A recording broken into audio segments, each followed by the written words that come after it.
Well, good evening, racing fans. Welcome to Racing Action from Grand River Raceway for this Wednesday evening. Our first race will go to post in approximately 20 minutes. A little cooler Wednesday. Today, temperature will be recorded as 18 degrees Celsius. And coming up very shortly, the changes on this evening's card.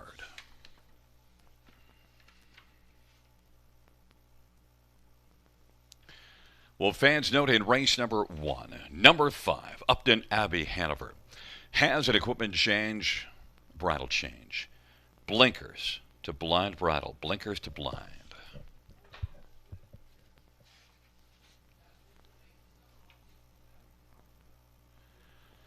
In the second race, number 3, Italian Grit, a shoe change, steel to flip-flops up front, steel to flip-flops up front. And number 6, Hooray Frankie, bridle change. Open bridle to blind bridle. And a shoe change, aluminum to steel shoes up front, aluminum to steel up front. Scratched is number 9, Terrible Ted.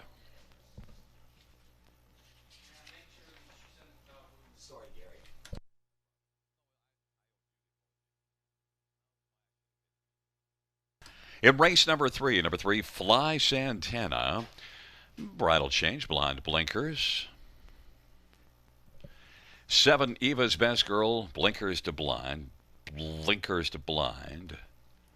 Number 8, Rose Run Vigilant, scratched. And 9, Northern Belle is, driver to be announced, TPA on 9, Northern Belle. And races 4 through 7 have no changes. Race number 8, number 6, 10-4, we gone. We'll be going with a different driver. Race 8, number 6, 10-4, we gone, driver to be announced.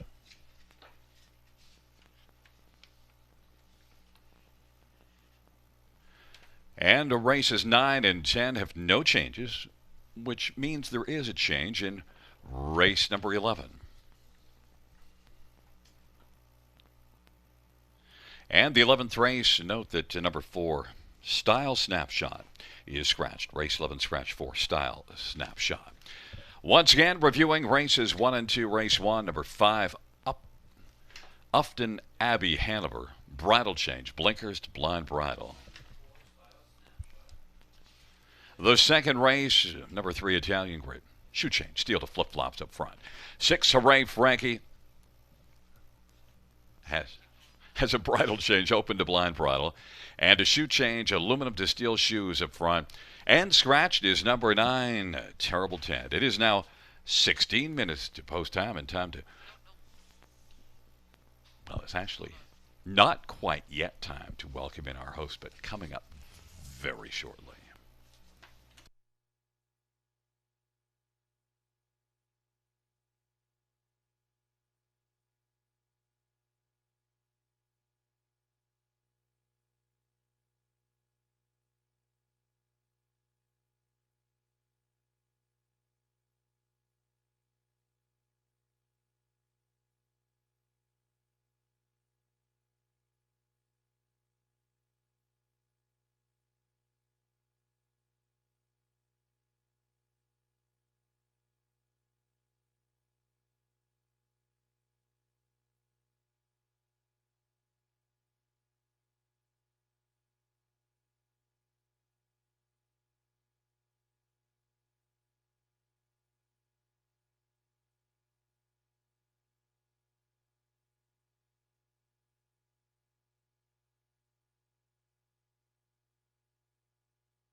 All right. Well, hello, everyone. Sorry, had a few technical difficulties there, but welcome to Grand River Raceway on a wonderful Wednesday night for harness racing action. I'm Robert Reed Jr. I'll be your on-air handicapper all night, and myself and Gary Guy will break down the races after they go to post parade as well. So we always have a lot of fun doing that. A little bit of competition between Gary and I as well. So we've got 11 on the card tonight. Our feature is going to be in race 10. We've got trotters in the preferred 2 and 3. It's a handicap event, and I'm very interested to see how Willie or Won't He does tonight from post number 6 as opposed to that far outside post 8 that he had last time. But, as always, we'll get started off in race number 1 with our guaranteed pick 5 pool of $2,500. And Gary and I will come back in just a few minutes to break down our tickets.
All right, folks. Well, it's time to take a look at this early pick 5 wager. And, of course, it's got a guaranteed pool of $2,500. We've seen some excellent payouts for this bet so far this meet. And myself and Gary have mapped out some tickets for you. And I'm going to spend a little bit more this time than I did the last couple of times. I think this one has a chance to pay well. So I'm going to go deep in the first leg. I'm going to actually use 4 horses.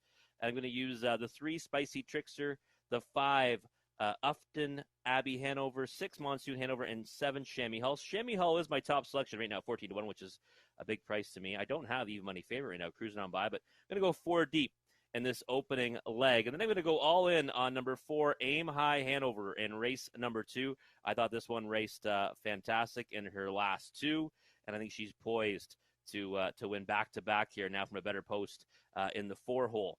And then in race number 3, I'm going to go 3 deep using the 1 Century Gianna, has that rail control. Number 4, Blink and Gone, my top selection. And a bust-out horse in number 9, Northern Belle, who gets a much better post in her second start back off the bench. And then in race number 4, 3 deep again with the 2 Northern Tailwind. Number 3, Guccio's Office, who I've been chasing a lot here at Grand River Raceway. Hopefully tonight maybe he'll be the night he busts through with a victory. And number 7, Norwegian Dad, who I do think is the best one in the race. And the final leg, just 2 deep. And I'm going to use number 3, Dressed to the Nines. Big time post relief, but I thought number 5, Chocolate Milk Toast, raced fantastic last time. First over, real difficult trip, and also was only off 2 days going into that one. So this time on a regular rotation. So I am going to spend $14.40 for 20 cents.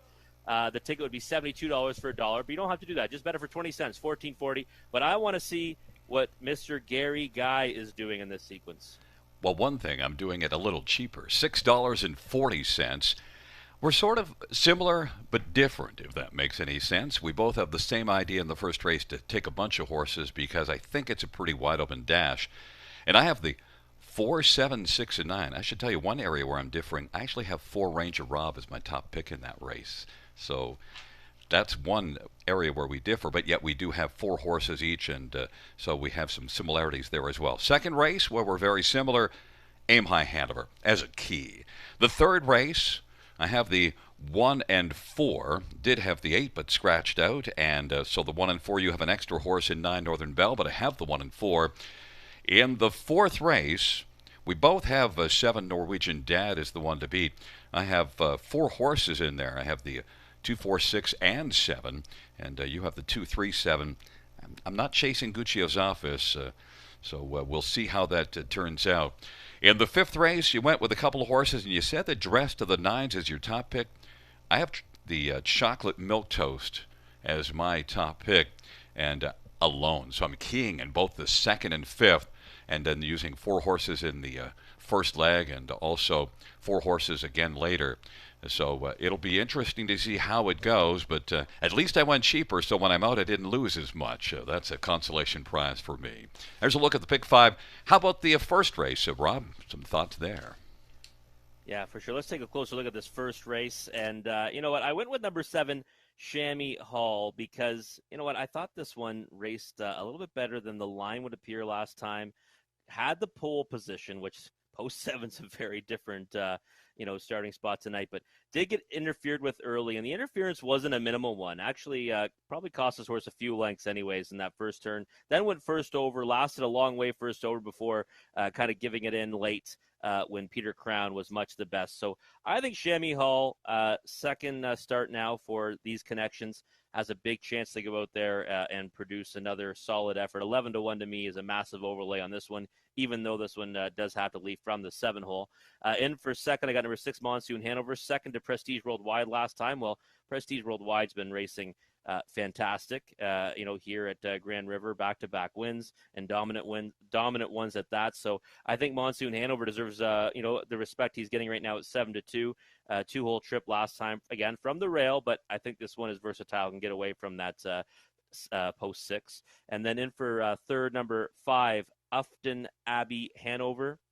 Was third in that same contest last time, and it was one that I was kind of, taking a look at underneath in that race. Thought this one raced reasonably well And now with Mark Etzel having 2 in the race, he hands the lines over to Travis Henry on this one. 7-1 seems like a pretty big price for me. And then for a longer price one underneath, who right now at 10-1, I would probably want a bigger price than that. Number 3, Spicy Trickster.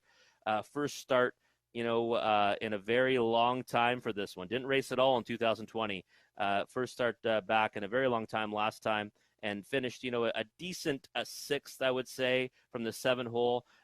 One that you would say, well, he definitely needed the effort. Now he draws a better post, picks up Anthony Hahn, and maybe this one can get a piece of it underneath. 9-1. I did use this one on my pick 5, but I was hoping for a bigger price than 9-1. I'll be honest on that one there. I don't have in my pick 5 or in my top 4, number 1, Cruising on By. Pole position today. Did qualify against Run Director. Got beat 31 lengths though. Run Director just won over at Mohawk Park in a really tough spot, but this one did qualify against him. But got beat 31 lengths. The pole position isn't always the easiest spot for a trotter, especially an inexperienced one. I would need more than 2-1 to take a wager on Cruising on By. I actually prefer Mark Etzel's other horse, the 5, Ufton Abbey Hanover, over this one. So for me, it's going to be 7, 6, 5, and 3. Again, it is the start of the pick 5 with a guaranteed prize pool of $2,500. And myself and Gary will come back very shortly to take a look at this opener a little bit closer.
Field 4, race 1 on parade. 1, Cruising on By, Mark Etzel for Harbor Racing. Number 2 is Carrie Blue Hanover, Jason Ryan for a numbered company from Ottawa. And number 3 is Spicy Trickster Anthony Hahn for Ben Hollingsworth and Dreamville Stable. Number 4 is Ranger Rob, Ryan Holiday for Dave Holiday and Ben Holiday. Number 5 is Ufton Abbey Hanover, Travis Henry for Mark Etzel and Robert Newton and Shantan. Number 6, Monsoon Hanover, Dag Hendrickson, drives trains for Daniel Serafian.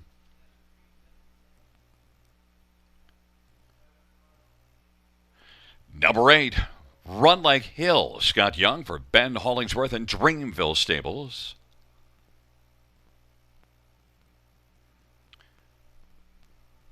There is 9, J.R. Wheeling, Tyler Borth for Jim Kerr and Jack Ramage. And number 7, Chamois Hall, Austin Sorry for Mitchell Tierney and Triple S Equine.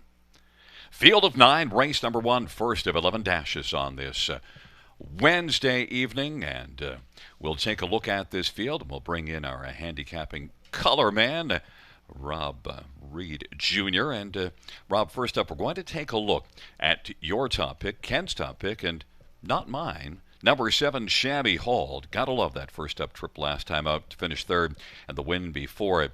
Right now, there is a look at Chamois Hall. How is this one going to race from an outside post position? I was wondering that myself, Gary. I think that this horse does have enough speed that might be able to beat a couple off the gate. I mean, these are inexperienced trotters for the most part, so sometimes there are gaps for a horse to leave out and try to get situated early. I'd hope that's the case. I think this one is versatile enough that she can probably win from anywhere. I just thought her last effort was really solid, and she did probably lose about 3 or 4 lengths on the opening turn when she got interfered with. Notice her ears are moving a lot. She's listening very closely. She wants to know why you have her on top and Kenny, but maybe she wants to know why I didn't have her on top, because I knew that I was going to shock you with this. Every night I try to find one horse that I don't think you or Kenny will have, just because I'm shopping to find a horse that people won't be on. It's number 4, Ranger Rob. I thought that he looked really good in the third panel last time. I really picked it up. And I thought for a first start, it was just a shot to get around the track. Prestige Worldwide was long gone on the field anyway, and was 19 lengths back at the quarter. But Ranger Rob, second start, now has, again, a reasonable post position. But Dave Holliday's barn was really good last year. Hasn't got the numbers yet this year, but I think they're a barn that's going to be coming forward. Looking for a little flyer shot, long play, 25-1 on Ranger Rob. Rob? I think, you're getting the right price on this one, though, at 25-1, Gary. I actually looked at this one. It was between Spicy Trickster and Ranger Rob for me to throw in one for fourth and even make my pick 5 ticket as a bust-out horse. I'm a little bit surprised the difference between the odds between Spicy Trickster and Ranger Rob, 30-1. And also, my son loves the television show Ranger Rob. Well, there you go. That's a good reason to take this horse. Now, when I originally handicapped this race, I had number 6, Monsoon Hanover, on top. Wouldn't shock me if that's actually how it ends up, because sometimes your first instinct is the right one. Monsoon Hanover, Rob. Yeah, Monsoon Hanover is one that I certainly think is worth a long look in here. 2-1 now is a little bit too low for me. Earlier at 9-2 was a much better option at that price. 2 starts back, we noted last time this one kind of got away and then kind of faded throughout, but that was a pretty solid race there with Heavy Duty winning it. That horse then went on to Mohawk Park. Last time, second to Prestige Worldwide. Horses making progress. I just concerned that obviously she's got post 6 today, but 3-1, I'd say about 4-1 is where I'd want to be on that one. I thought she did a good job, though, not to let any others pass her. She wasn't going to catch the winner, but she also at least stayed second. Number 5, Upton Abbey Hanover. I'm just struggling with that name all the time. Blinkers to Blind Bridle. What do you think about that? Blinkers to Blind, could be a couple of things. Maybe I don't know if they're necessarily going to be zooming out of there off the gate, but Etzel's got 2 in here, and this is the one that I actually preferred over the other one. Cruising on By took all the early money, but I thought this one raced pretty good last time. 6-1 is actually a bigger price than I was expecting. I thought this one would take more respect into the range of around 5-2 or 3-1. So at that price, I certainly could take a swing on this one. And we just had number 9, J.R. Wheeling, on the screen, and often the one that I mentioned last is one to watch out. Jim Kerr's barn is consistently good year in and year out. Trailer post, but is one that qualified well. First start off a long while, but dangerous at 11-1 is just one thing I just want to throw in at the end there. J.R. Wheeling and Tyler Borth, I think, has a shot to get onto the ticket. Field for race number 1, taking up their positions.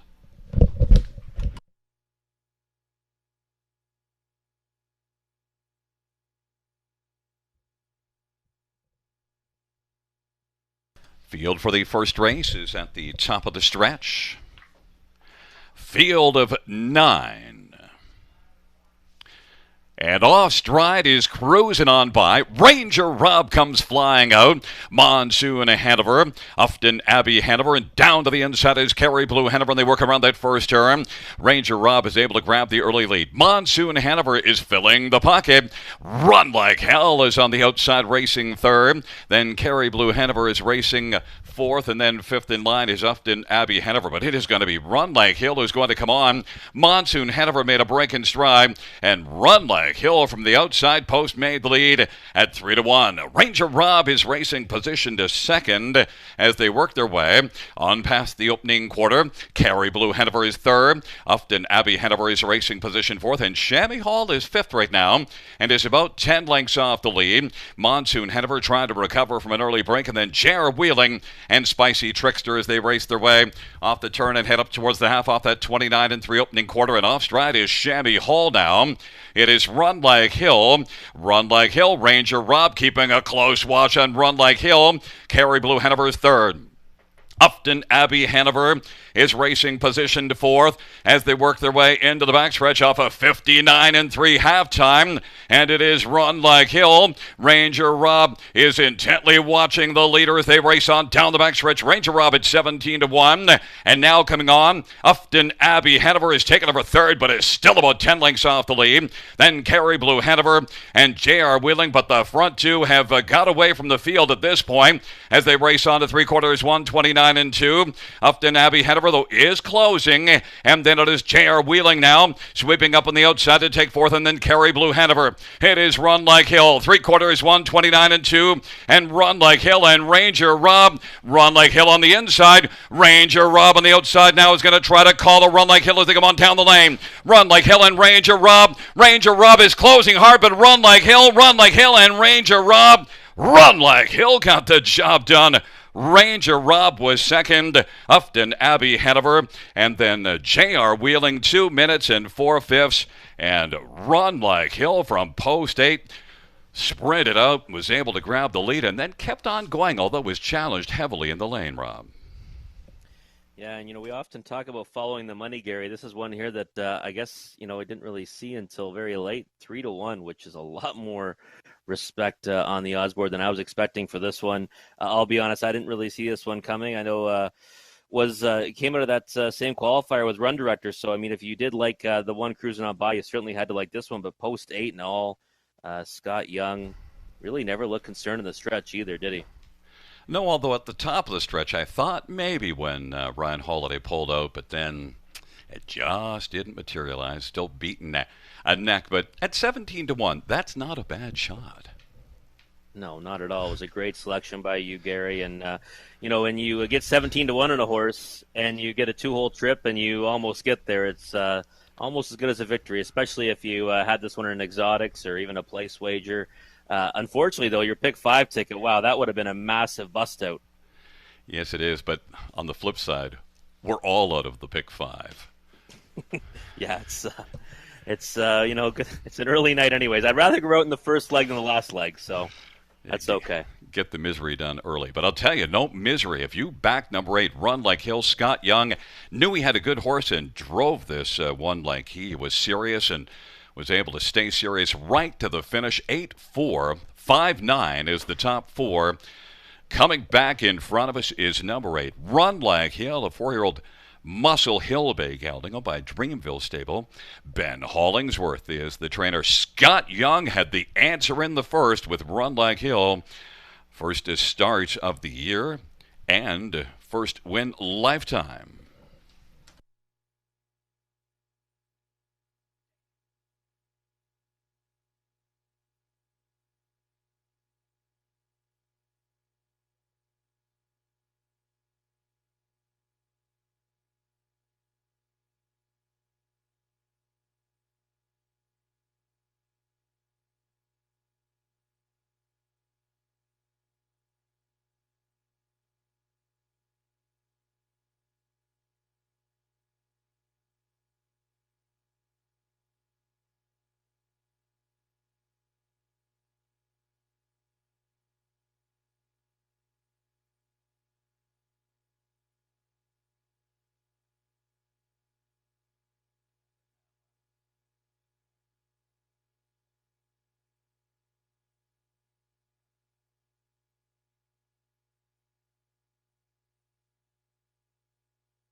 The first race payouts, number 8, Run Like Hill, 880, 770, and 560.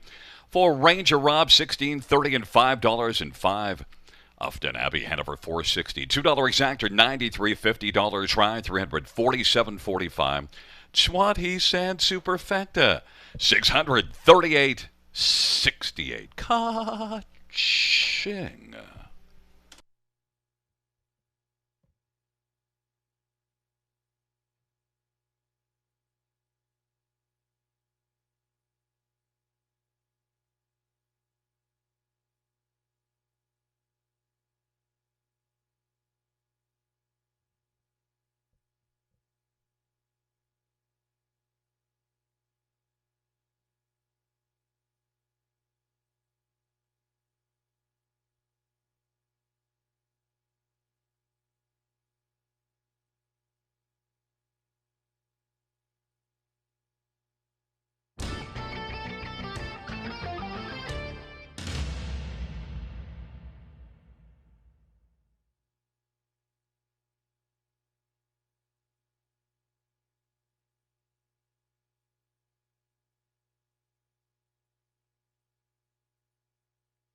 The first race, order of finish from the top, 957238614. That's 957238614.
All right, folks. Well, Gary and I are both out of the pick five, sadly. But hey, moving on to race number 2. We've got Trotters non-winners of 20,000 life. And I'm going back to a horse that I cashed on last time, and that is number 4, Aim High Hanover. And we're not going to get near the price we got in her latest when she was 3-1, and she won quite convincingly after getting away 8th from the 8-hole.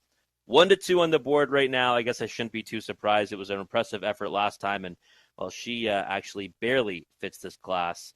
So they'll certainly want to maximize their potential here today and try to get that W. I just think she is as much the best in here. She was second, 2 starts back in her first start off the bench, only beaten ahead. Solid effort that time from a trailing post. Now actually gets her best post in her last 3 now in this class. So to me, she is certainly the one to beat, and I have put her on top. And for second, I've got number 3, Italian Grits. This trotter I thought raced well last time to only get beaten neck to PL Oscar, and actually did okay from an overland trip the start before that. I would say 8-1 right now is probably an inflated price on this one, mostly because Aim High Hanover is such a low price at 1-2. But I certainly have no issue using Italian Grits underneath right now at odds of 9-1. That'll likely come down, though, I would think, closer we get to post time. And for third, I've got number 5, Incredible Holly. Made a break last time. A couple of breaks, actually. Still ended up finishing 6th. And, that was from an inside post. She's now at 2 inside posts.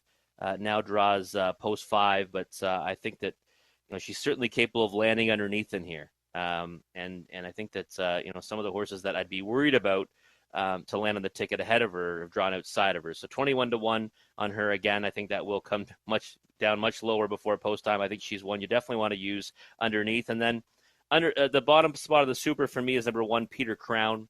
And that's because last time I thought it was a real rock-solid effort. Now, granted, that was a non-winners of 5,000 light. This is a big step up in class for this horse, but he went to the front last time and was really a much different racehorse than what we've seen in his previous starts, and the fact that he went to the front and made every call a winning one and did it easily. So should be feeling confident.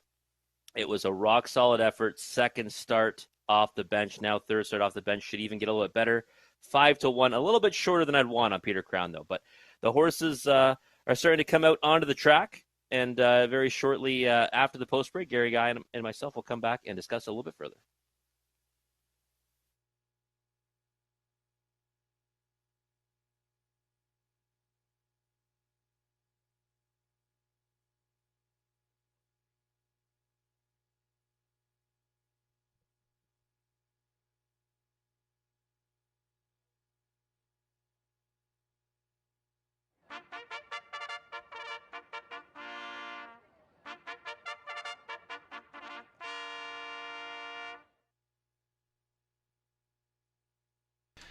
Field for the second race on parade. 1, Peter Crown. Scott Quilliver, Steve Watson. Number 2, Magnitude 10. Jay Harris for Terry Gillette and Calvin Kepfer. And number 3, Italian Grit, Travis Henry for Madeline Henry and the stable. Number 4, Aim High, Head of a Ride, Roche for Paul Boulanger Jr. and Jacques Baudouin. And number 5, Incredible Holly, repping down for Steve Charlton and Calvin Larkin and Erica Bradley. Number 6 is Hooray Frankie, Billy Davis Jr. for Gaetan Bear and Luke Albrecht. And number 7 is Love Warrior, Child of Earth for Martin Hosick. And number 8 is Tom D. Baker, Dag Henderson for Harbor Racing. Well, it is a field of 8 for race number 2. The 9 is scratched, and note equipment changes on both the 3 and 6. First up, we'll look at number 4, Aim High Hanover. And Rob, you loved this one last time, and for you to love a horse from post 8, you had to really love this mare, and she got the job done for you. She's been on fire for Paul Boulanger Jr. 3 starts and has been good in each start, 2 wins and a second. Back in the same class, 4 to 5 is not surprising, right? Yeah, no doubt about it, Gary. And, it could have been 3 in a row. Remember, she went, overland trip 2 starts back and just missed by a head. I actually thought she was going by and then just didn't get there on the line, missed by that slim margin. But, yeah, I think right back in this class. She barely fits it, and I think she is certainly the one to beat. 4 to 5 is around where I expected her to be. Number 3, Italian Great, is a little lower than you might have thought. 3 to 1. Shoe change, steel to flip-flops up front. Has a couple of wins this year, raced during the month of May, so does have that fitness going. But that last race was much better. Came from a long way back. Yeah, definitely. And, missed only by a head. And, we liked PL Oscar on that occasion. And I honestly thought this one was going to go by. And that one just held this one off at the wire. 3 to 1 is about where I expected this one to be. I have a hard time putting him ahead of Aim High Hanover. Not sure what to make of that shoeing change, to be honest. But, yeah, I think underneath is a good spot for this one. There is number 5, Incredible Holly. It looks pretty eager on the track. And Brett McDonald sending this one just a little bit, warming him up, getting perked up a little bit this mare, Rob. Yeah, I like the fact that off a break he is scoring her down to see how she's trotting, and she did that pretty well there. And she's one that I think has some speed off the gate and might be able to get a decent enough seat off the word go. 9 to 1 is probably a little bit higher now. 10 to 1, higher than I expected on this one. I think she certainly can land on the trifecta. Tell you, go back into the middle of March. This one raced against Tougher at Flamborough and went to the front and finished a second to a really good one. Willie Walton was really hot back then. Incredible Holly is dangerous at 9 to 1 in here. One to also take a look at down on the inside is one Peter Crown. Now 5 to 1, a little lower than you might like, but I'll tell you, Peter Crown, yes, is moving up, but he didn't look bad at all. In fact, he finished with a 29-3 final quarter. Was striding out confidently at the finish. Yeah, I was really impressed by that effort. It was one where we saw him buzzing around on the track before the race, and now today he's got the pole position. And 6 to 1, this horse should be confident coming into this. It was the first win of his life in his last 12, so I certainly think that you need to look at this one. And 5 to 1 on the board right now, I would not be leaving this one off my exotics. I'll tell you one we have to look at just because we just saw the 8 win in the first race and we kind of maybe overlooked the 8. Number 8, Tom D. Baker, did race extremely well from post 7 last time out and got beaten by PL Oscar and Italian Grit, but really has looked pretty solid in both the starts here. Tom D. Baker, if this one can work out a trip or if a few go off stride, he can pick up more than you might think. 17 to 1 is not the right price. Yeah, it seems a little bit inflated on this one. 3rd in his last 2. This is a little bit of a tougher spot, I would say. Obviously, the post is difficult, but post 7 last time. Zoe's Choice is one that I'm a pretty big fan of. 2 starts back, so you can convince me to maybe take a flyer on this horse at 17 to 1. I could definitely at that price, and especially, although what's the odds of having an 8-8 double on a half-mile track? That would be interesting to calculate those odds. Field for race number 2, taking up positions, and it'll be Peter Crown with Magnitude 10 and Italian Grit on the inside. In the center, Aim High Hanover, Incredible Holly to the outside. Hooray, Frankie, Love Warrior, and Tom G. Baker.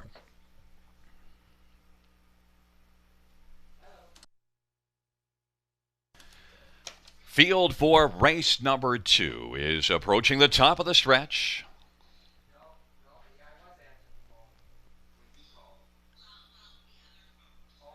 Field for the second race in the stretch drive. Gathering speed approaching the start. Off stride is magnitude 10. They're at the start of the route, and Peter Crown will get out well.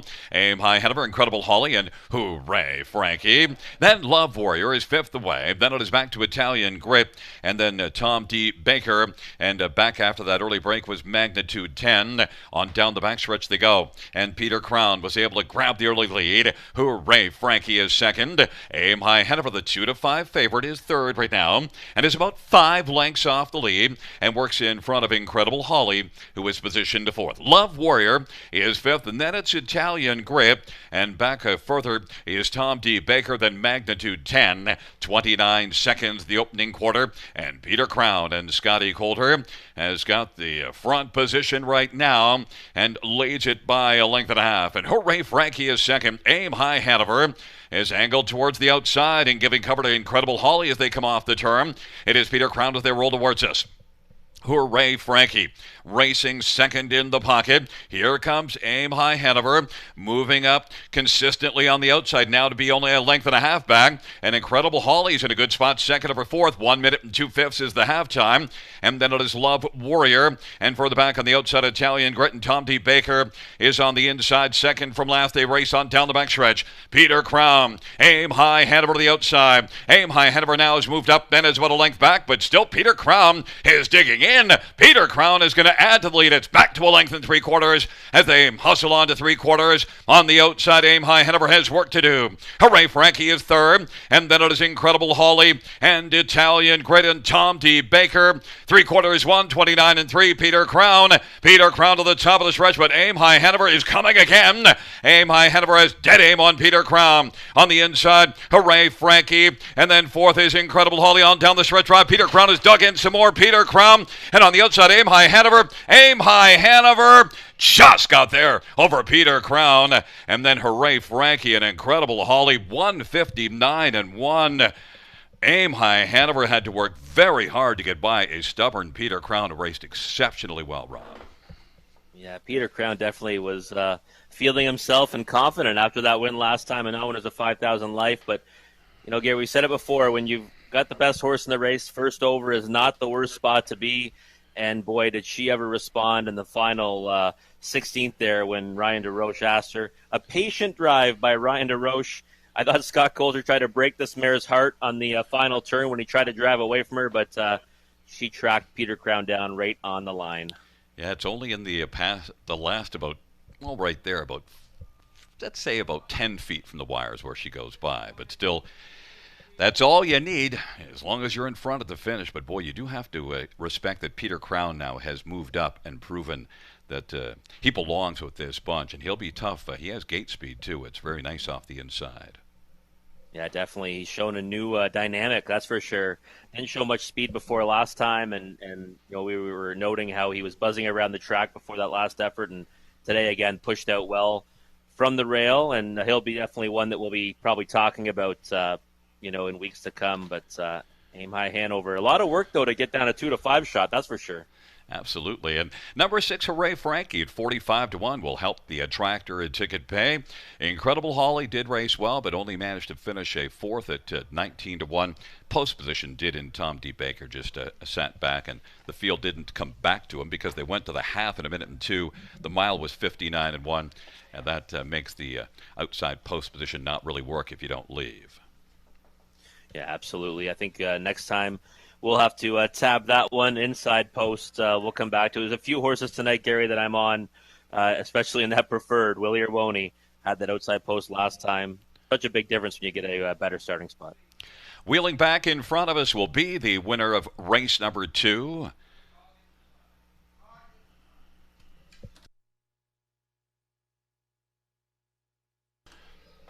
It is in the second race, the win to number 4, Aim High Hanover. Ryan DeRoche, Baby Shark with the winning drive. Aim High Hanover is a fourth win. 5-year-old Royalty for Life Bay mare, owned by Jacques Baudouin. Paul Belanger Jr. is the trainer. And Aim High Hanover victorious, 159-1.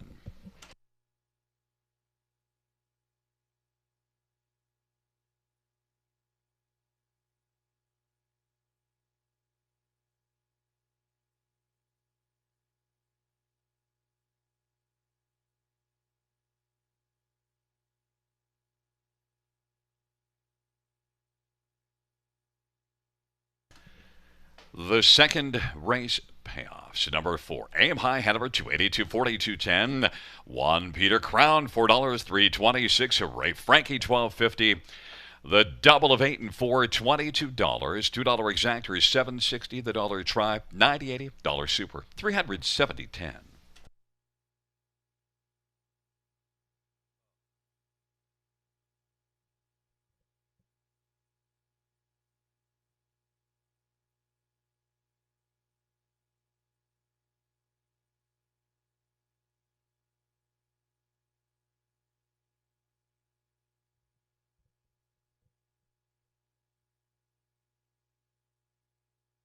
Fans note in the third race, a claim entered for Blink and Gone. Race 3, claim entered for Blink and Gone.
Fans, while we have a moment, and horsemen and horsewomen, a note that track photographer Tiffany Chantel is on site every race night and can have win photos available approximately 10 minutes after each race. She's available at the tarmac photo booth at the end of the building facing the paddock. That is Tiffany Chantel Photography on site every race night. Those win photos are available approximately 10 minutes after each race. She's available at the tarmac photo booth. It's at the end of the building facing the paddock, the end of the grandstand facing the paddock.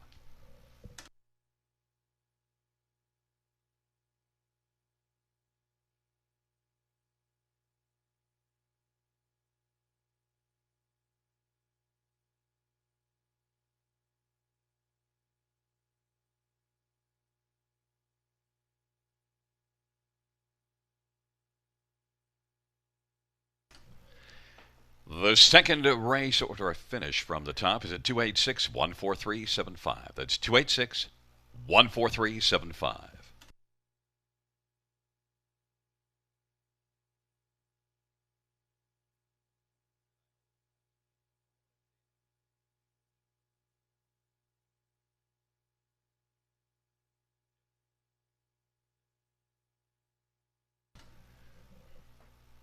Well, fans, just a note, we would like to pass along a happy birthday to Georgia. I love Chris and family. Chris and family have Georgia on their mind. You could almost write a song about that.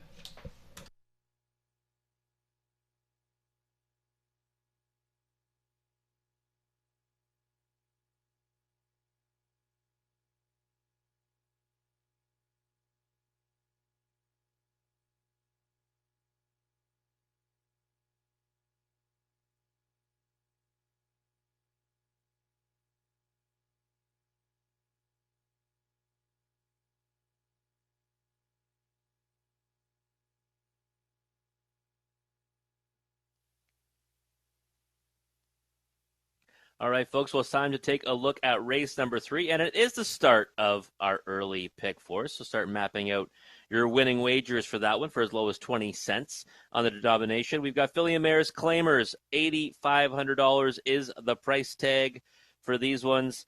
And, well, I'm going to go with the one that is claimed, number 4, Blink and Gone. I was very impressed by this one's effort last time, and it was her first start in over 6 months and finished second, beating half a length to Cold Creek Lacey. I'm not sure if you guys saw what Cold Creek Lacey did last night, but went to Mohawk Park and was a winner there, and an impressive one for her new barn. So I think that Blink and Gone, that's a real nice form reference. Right back in the same class, getting claimed. There is no tomorrow, and off her latest. I would say this is certainly her race to lose. Even money on the board right now. Not much value, but I also think she'll be really tough to beat. In for second, I'm going to go with number 1, Century Gianna. This one was vet scratch lame out of her latest. But if you go back, the qualifier on June the 20th, her last race on June the 20th at Georgian Downs was a decent one, led a long way, ended up fading to finish 4th. But you look back before her lines over at Fraser Downs as well. Should make her competitive here. And the key with this one is the pole position and speed. So I think that we'll see this one push out, and she'll probably try to go as far as she can on the front end. And if she does, she might be tough to catch. But I think that Blink and Gone will be able to do just that. In for third, I've got number 9, Northern Belle, and the theory there is simple. It's if you like the 1, you gotta like the 9. We sometimes forget about that, but I typically try to stick to that logic. And Northern Belle last time had post 7, first start off the bench, got away 7th, ended up finishing 5th. Well, now she gets to follow out a speedster from the rail, so she should get away a lot better. She picks up Travis Henry in the bike, and I think that this one is one you want to take a long look at for the bottom end of those exotics, especially at a price right now of 16 to 1. Another one that I thought might be a bit of a price, but it's right now 7 to 5 on the board, is number 7, Ava's Best Girl. I like this horse. I really do. And she's raced in tougher spots than this in the past, and a couple of tough posts in her 2 starts back since the shutdown. Post 6 at Hanover and the trailing post at Clinton. Those are 2 difficult spots, but so is post 7 here. So I think that this is one that I don't think I could put in the win position, especially not at 3 to 2, that's for sure. But I think she can certainly land underneath, but I was hoping for more of a price like 8 to 1 to 12 to 1 in that range. 3 to 2 is much too short, but I'll put that one underneath in the 4th spot. But for me, it's number 4, Blink and Gone, on top of number 1, Century Gianna, number 9, Northern Belle, and number 7, Ava's Best Girl. Again, this is the start of the early pick 4. Make sure you get those wagers in, and I'll be back to talk about this race a little bit further with Gary Guy after the post break.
Field for race number 3 on parade 1. Century Gianna, Scott Kohler for Mike Timpano and Wendy Warren Timpano at Cease Race Stables in Princeton Farms.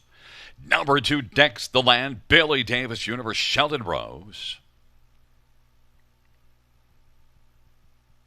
Number 3 is Fly Santana. It's Preston Shaw for Avery Longstreet.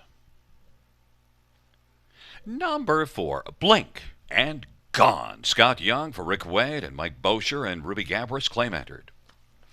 Number 5 is Lady Oxford, Austin Surfer for Craig Gilmore and Edmund Bosniak. And number 6 is Mostly Dally, Jay Harris for Bud Sinclair and Lisa DeRoche and Craig Parrots.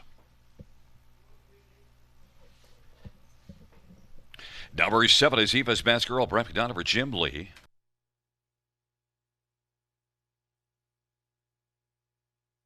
And number 9 is Northern Belle. Travis Henry driving for Greg Campbell. Well, fans, the third race going to post pretty quickly, just a few minutes away. We're going to take a look at this field for the third, along with Rob Reed Jr. Claim is in on number 4, Blink and Gone, so we'll be gone off to new connections after this race. So they're hoping to have the cameras blink in front of this one back in the winner's circle before they hand the horse over. Second start of the year, and there's Blink and Gone and Scott Young looking to score a second one on that. He's warming this one up a little bit right now. Ears are up. Yeah, she looks really good on the track right now. And I thought last time, fantastic effort to be second to Coal Creek Lacey, who won 2 in a row here before going to Mohawk Park and winning in impressive fashion there. Second start off the bench. This one should only get better after that last one. So I think that she's certainly the one to beat. 3-2, the price is getting a bit better.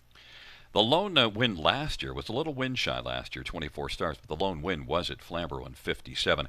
And you do see a little further back as a 4-year-old 52 and 3 mile at Mohawks. There is some wheels back there. There's number 1, Century Gianna. Scotty Coulter inside post position again.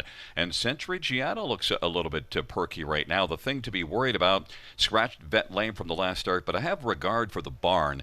And they've got 7 wins in 19 starts this year. I don't think this mare would be in here if she wasn't ready to go. And also raced well at Fraser Downs and was a winner last year at Georgian in 55 and 3. I took Century Gianna over Blink and Gone. I'm disagreeing with you in this one. Century Gianna, Rob. Yeah, looks good on the track right now too, so I certainly wouldn't be worried about that vet scratch lame.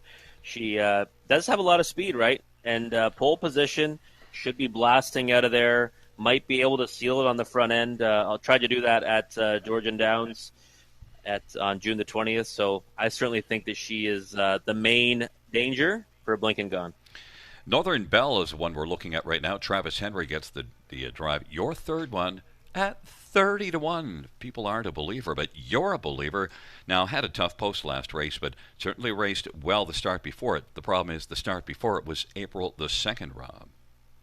Yeah, but this is now second start off the bench, and that was in a class very similar to this one, that third-place finish. Now, she won't be able to get off to the lead from the trailing post, but she might be able to get away well behind Century Gianna. So I just think that this one has a right to land somewhere, in the mix early, and if she finishes her mile, she can hit the ticket, and 35-1 is certainly the right price. Well, you know that rule, if you like the 1, you have to like the 9, and I liked the 1 on top and didn't end up using the 9, so we'll see if you're right at 35-1. That would be a nice 1 onto the tractor ticket, especially if you could actually get by the 1 and 4. Would be a really beautiful win ticket. We'll take a look there at number 6 right now is on the screen. Mostly Dally, Jay Harrison, Bud Sinclair. One that well, there's some interesting things to look at. If you go back, June the 11th raced really well here, but the last 2 not as good, although you do see a 56 and 3 mile June the 18th. Yeah, the June 18th line obviously is a pretty quick one against Salzbrook Raven, who would probably be willing to risk it on in here, that's for sure. Now, fourth start off the layoff, 24-1. This one you can use underneath. I think she might be hard-pressed to compete with our top 2 selections. The one that's getting bet more than I would have thought is 7 Eva's Best Girl, 7-2, but it is one of your top 4. Blinkers to Blind Bridle, but Brett McDonald's got his work from post 7 cut out for him.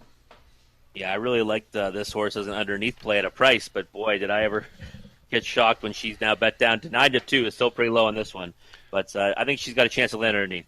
Well, right now the Number 4, Blink and Gone is the 7-5 betting favorite, and 1 Century Gianna is at 2-1. Those are the top two. Taking up position, Century Gianna decks the land and Fly Santana.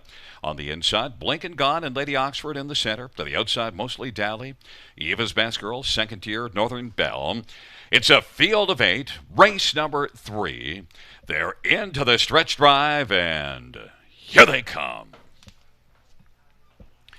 Field for the third is at the start of the route. Decks the land in Century Gianna. Blink and Gone and Lady Oxford. Century Gianna inside advantages, trying to drive on through to the inside against Decks the Land. It is Century Gianna who's now got the lead, and Decks the Land is forced to take back and find the pocket. Blink and Gone is racing third. Northern Belle did well from the second tier to get out fourth, and then it is Lady Oxford and Fly Santana, and then it is mostly Dally, and Eva's Best Girl has them all to pass the win. They race on up to the opening quarter. Century Gianna has a lead of about 2 1/4 right now. Decks the Land is second. Blink and Gone is third. Off that 28-2 opening quarter, they race the turn. Northern Belle is on the inside fourth, and then it is Lady Oxford, Fly Santana, mostly Dally, and Eva's Best Girl. Century Gianna and Scotty Coulter is leading the field up to the half. Decks the Land is still there, enjoying the view in the pocket. And Blink and Gone is racing third and considering the move to the outside. And Northern Belle is on the inside fourth. 58-1 is the halftime. And now popping out from third. There goes Blink and Gone. Is going to be traveling first over. Northern Belle is racing fourth. And then fifth is Lady Oxford. It is Century Gianna and Blink and Gone as they race on down the backstretch. Century Gianna is going to try to fend off Blink and Gone, the 3-5 betting favorite. Decks the Land is third, and Northern Belle is racing fourth, and then Lady Oxford and Eva's Best Girl, and then it is Fly Santana and mostly Dally. And they hustle by 3/4, 1:27-3. Century Gianna has the lead back to a length and 3/4. Blink and Gone is second. Flying late comes Eva's Best Girl. And on the inside, Decks the Land. Eva's Best Girl has moved up to take over third and has a full head of steam. Century Gianna on down the stretch drive with Blink and Gone. Century Gianna, as they come to the finish, goes coast to coast like butter on toast. Blink and Gone was second. Then it was Eva's Best Girl and Decks the Land. Mile of 1:57. Century Gianna, the inside speed held up, Rob. Yeah, Blink and Gone just had to settle for a second again. Century Gianna, nice effort there, went to the lead and made every call a winning one. Scotty never really looked concerned when he saw Blink and Gone come up beside him and won by a comfortable margin at the wire, 157 flat. Blink and Gone, decent second, first over a long way, but I don't think anyone was beating Century Gianna tonight. Well, the top two did land 1-2 on the board, 1-4. Then number 7, Eva's Best Girl, was way back early, but actually one to look at next time out because raced really well. Had a full head of steam down the backside and around that final turn. Yeah, definitely. And, we thought post 7 would be too much of a challenge for this one. The horse took a lot of support. And I think that in this class, she's going to be a force if she draws inside. So one to put a circle around for next time and hope she draws a better post. You also had to length away number 2, Decks the Land. Left really hard, now eventually relented as 1 Century Gianna with that inside advantage was able to press on through around that first turn. But Decks the Land hung around a long time and managed to stick on to the ticket. So there's Decks the Land finishing fourth. Definitely a very solid effort for Decks the Land. Yeah, definitely got away well and finished underneath against a pretty solid group, right? Blink and Gone had a nice form reference coming in, so I think that performance by Century Gianna is even better than we think coming out of this race. The top 4 are 1-4-7-2. It's number 1, Century Gianna, goes off at 2-1 and is able to hold off the favorite 4, Blink and Gone, who was the favorite on this one. And at a price of 3-5. Coming back in front of us, 1 Century Gianna, 4-year-old Bettor's Delight Brown mare, owned by Wendy Warren Timpano at Ceaseway Stables and Princeton Farms. Mike Timpano, the trainer, Scotty Coulter. The Tan Tornado, victorious in the third. It's the first win this year and the 7th lifetime. Century Gianna, 157 flat.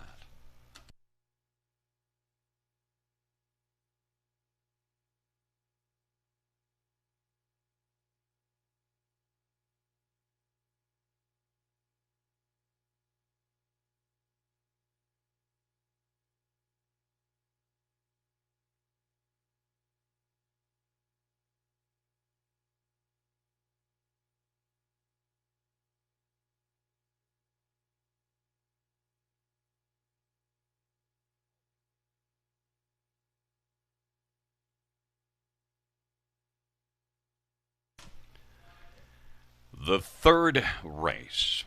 Prices will be up in a moment. I fell for it again.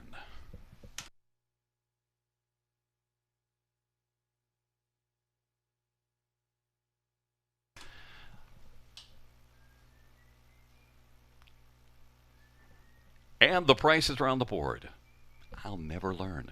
1 Century Gianna, 630, 250, 224. Blinken Gone, 220, 210, 7. Eva's Best Girl, 710. $2 Exactor, 930. Dollar Try, 36.80. Dollar Superfecta, $83.30.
The third race order of finish from the tops of 1482763 scratch 5. That's 1482763 scratch 5. There was a claim for Blinken Gone. The new owner will be Courtney Bishop and the trainer, Gary Bishop.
All right, everyone, let's take a look at race number 4. We got condition claimers for a price tag of $15,000 for non-winners of $70,000 life. And, well, I'm going to go to the outside of the gate, which I don't usually do. But we're going to do it here with number 7, Norwegian Dad. And, well, if you go back further down this horse's lines for Gerard Demers, he was an easy winner here on June 11th and June the 16th, and then took on much, much tougher in the preferred 2 and 3 handicap for back-to-back starts. He didn't really have much success in there, but you can't blame him. He was facing much tougher, and now he gets back to the claiming ranks, and this is a condition claimer. So I think that he is certainly the one to beat, but that outside post might be the equalizer in here. I'm hoping it won't be. Number 7, Norwegian Dad, I think, comes back with a strong effort today. 4-1 looks like a pretty nice price on this one. In for second, well, I've been chasing this horse for his last few starts now. We're going to do it again at 40-1 on the board right now. Number 3, Guccio's Office. Post 8 last time, I gave him a whirl. Closed up nicely to be 5th in there, but obviously he needs to show a little more, and I think he might do that tonight and is now 3rd start off the layoff. I think the price is right at 40-1, and I'll use this one underneath in my exotics, that's for sure. And, maybe even a win ticket if the price ever holds up at that big of a number. I see that Ken actually slots him in underneath in 3rd as well. And then for 3rd, I've got number 2, Northern Tailwind, inside post, has early speed. Brett McDonald, this one should be able to, get away well off the gate and sit a trip. Finished a runner-up to Norwegian Dad 2 back. Something similar could happen here this evening. Right now, 5-1. Looks like about the appropriate number on that one. And then for 4th, I went to CD Max. Racing a non-winners of 50,000 life in his last 2. Made a break in his latest. And, his first start off the bench. And both those efforts actually were against Lost Valley Kiel Amigo, who I think we would happily back in this contest. He's taking all kinds of support right now with Scott Coulter in the bike, down to the tune of 5-2. Favoritism right now on CD Max. Not sure if I'd be, willing to back this one at that price for a win ticket, but I certainly think that, this 9-year-old by CR Royal Flush has a chance to land on the ticket underneath. So for me, though, I'm going to number 7, Norwegian Dad on top, who is the pick of all the handicappers here at Grand River Raceway, and currently on the board at 7-2. It's a real big price on this one, considering how well he raced 3 and 4 starts back. Underneath, number 3, Guccio's Office. Going to give that one more try. Then number 2, Northern Tailwind, and number 4, CD Max. But we'll be back to talk about this race a little further after the post parade with Gary Guy.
Field for the 4th race on post parade. One final check. On the board for John Yake and Chris Yake.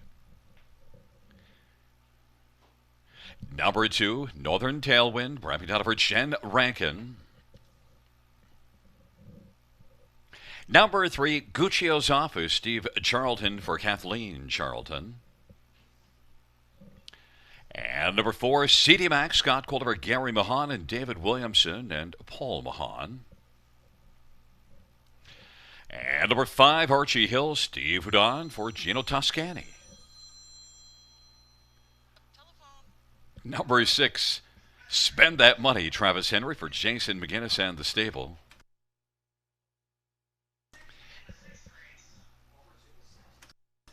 The seventh, number 7 is Norwegian Dad, J.R. Plot for Gerard Demers. Number 8 is Victoria Has a Secret, Scott Young for Brittany Kennedy and Dean and Ashley Wilson. And 9 is Ann Jackson, Ryan Holiday for Dave Holiday and Listowel Livestock Limited. Well, it's a field of 9 for race number 4. And we're first up in this field of trotters, going to take a look on the track at number 7, Norwegian Dad. Now, the first 2 starts here, we got to get a good long look at Norwegian Dad on top, just rolling on around the track.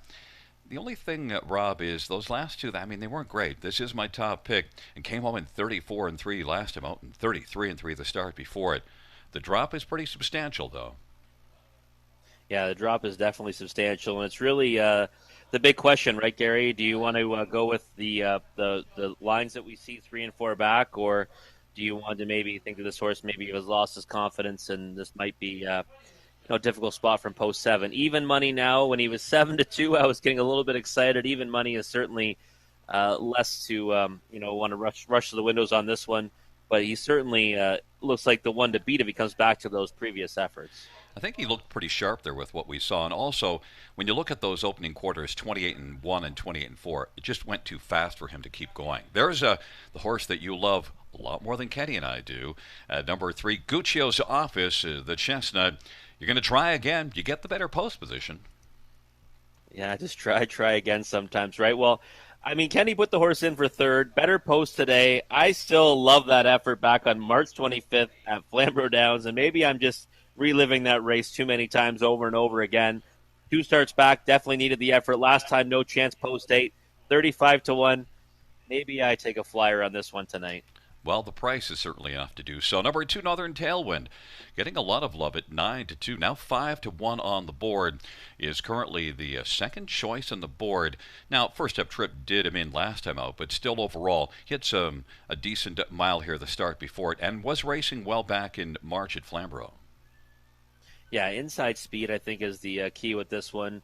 Seems to always get a favorable post and gets away in the top 3. So should be in striking distance, no matter what spot he lands in, and has a chance here for sure. 5-1, probably about the right price. Now 3-5 on Norwegian Dad, getting into that range where I would have to start to steer clear.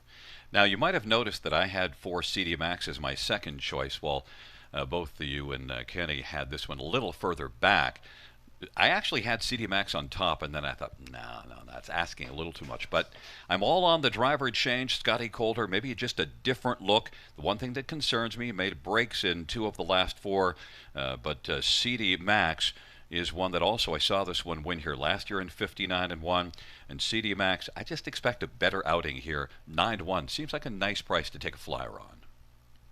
Yeah, I certainly can't fault you for that. Scott Coulter's having a good night tonight. Just got picked up on Peter Crown, then got a win with Century Gianna and CD Max now. This is one where if he stays trotting, I certainly think that he belongs in against this group. Gets tagged for the price of $15,000 this time, and has been racing against Lost Valley Kiel Amigo. And when I was talking about this horse earlier, I was saying, I think we'd be happy to take any price on that one in against this field. So certainly think that at 9-1, you can't go wrong with taking a chance on that one. Number 6, Spend That Money, was just on the screen there, and actually is offering 9-1 as well. And look at 6 starts this year, 3 second place finishes. Second here last time out. Tougher post, but was able to leave well. Might be able to leave off of post 6. Yeah, it was one that I was surprised even at myself that I couldn't fit this one in my top 4. I think that I maybe just overlooked this one and everyone else's too. Post 6 might be a little too difficult.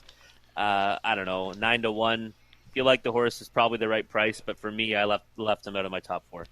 Well, we have even money right now on number 7, Norwegian Dad, as the one to beat according to the tote board. We'll see if that's how it plays out. We have final check with position Northern Tailwind, Guccio's Office to the inside. In the center, CD Max and Archie Hill. On the outside, Spend That Money, Norwegian Dad, and Victoria Has a Secret, the second tier. Ann Jackson. And off stride is Ann Jackson. They're at the start and they're off, and Spend That Money's going to leave with final check down to the inside. From the outside, Victoria Has a Secret and Northern Tailwind. The field sprints around the turn, but Final Check is the first one to check in as they race into the backstretch, and then Northern Tailwind is second. Victoria Has a Secret is continuing on, and then it is Norwegian Dad moving up now, and Norwegian Dad is coming quickly to the outside. It's Victoria Has a Secret who's wanting to clear to the front. Norwegian Dad continues to march, and then Final Check is third. Northern Tailwind is fourth, and Spend That Money is now fifth. Then Guccio's Office and CD Max. And now clearing to the lead is Norwegian Dad as the field works their way on around the turn. Archie Hill is second from last, and Jackson after that break is back trailing the field. Norwegian Dad took a while to get to the lead, but now is sharp and leads by about 4 as they race their way on up towards the half. And Norwegian Dad looks very strong as J.R. Plant lays back in the bike to try to rein this one in just a little bit at the half and is in front by about 4.5. Victoria Has a Secret is second. Final Check is racing third. Northern Tailwind is fourth, and then Spend That Money and Guccio's Office on the inside, CD Max to the outside, and then it is Archie Hill and Jackson. 58-1 was the halftime, and right now Norwegian Dad is laying waste to this field. Off stride when Spend That Money. Victoria Has a Secret left hard and is going to try to hold on to a piece as they hustle on to three-quarters. It is still Norwegian Dad. Victoria Has a Secret. Northern Tailwind to the outside, and now CD Max is kicking in and is sent out there 3 wide, and then Final Check. But it's all Norwegian Dad to the top of the stretch out three-quarters of 128. Norwegian Dad. CD Max is about to call her second now, and then it is Northern Tailwind, and down to the inside Victoria Has a Secret, but it's no secret who was the best in here. It was Norwegian Dad. CD Max came on to get second. Northern Tailwind was third, and then fourth was Victoria Has a Secret. Race number 4, Norwegian Dad, 4-5 on the board, and every bit a part of it. 4-5 and looked like a 1-9 shot out there. You know, class is everything, I guess. And wow, the class relief was the difference with this one. Didn't matter that he was left out there a long time to get to the lead. He opened up a wide margin when he got there and was the easiest kind of winner for J.R. Plant. We get a 7-4-2-8 as the top 4, and number 4 CD Max did manage to come on now and loop 3 horses there at the top of the stretch, or loop a couple 3 wide, and picked up second. Then it was at Northern Tailwind. We mentioned seems to be able to get a spot on the ticket, and Victoria Has a Secret raced really well. I mean, spent a lot of energy early. Yeah, definitely was used pretty hard from the 8-hole, and you know, we saw 2 horses from outside posts both get away well here, and Victoria Has a Secret ended up finishing a respectable 4th, which solid effort. And yeah, CD Max impressed with that one. It'll be interesting to see what happens with this one next time in this claim and condition event from the numbers of 50,000 life, and I'd be maybe putting a star next to that one to watch for next time. Well, the exactors 7-4, my top 2 in this one, and 7-4-2-8 is the top 4.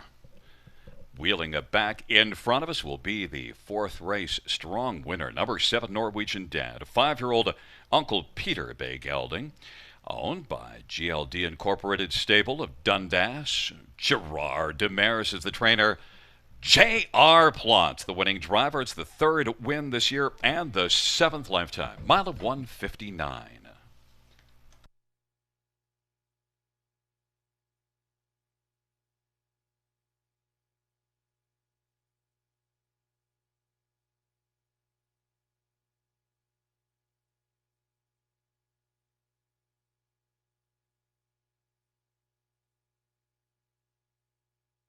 Fans, the inquiry sign will go up pertaining to number 8 Victoria Has a Secret and a possible pylon violation on the final turn.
Fans, as it pertains to the inquiry, the judge's ruling that number 8 Victoria Has a Secret did go inside of 2 consecutive pylons at the top of the stretch and was lapped on at the finish by one final check. Number 8 Victoria Has a Secret placed from 4th back to 5th. The new top 4 will be 7, 4, 2, 1.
The fourth race payout, 7 Norwegian Dad, $3.90, $3.23. 4 CD Max, $5.10, $3.82.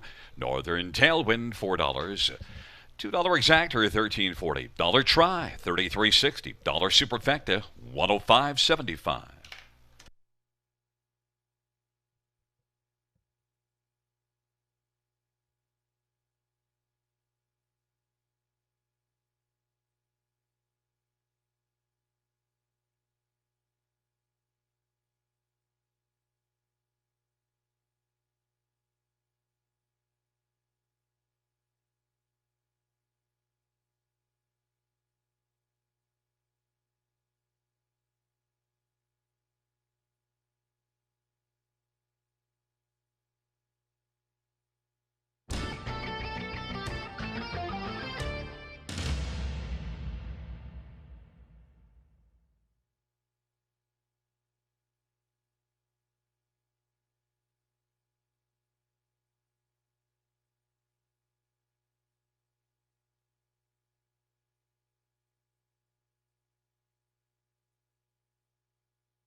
The fourth race order of finish from the top is a fifth place for 362-791 for place 5-8. Once again, from the top down after the placing 436-279-158.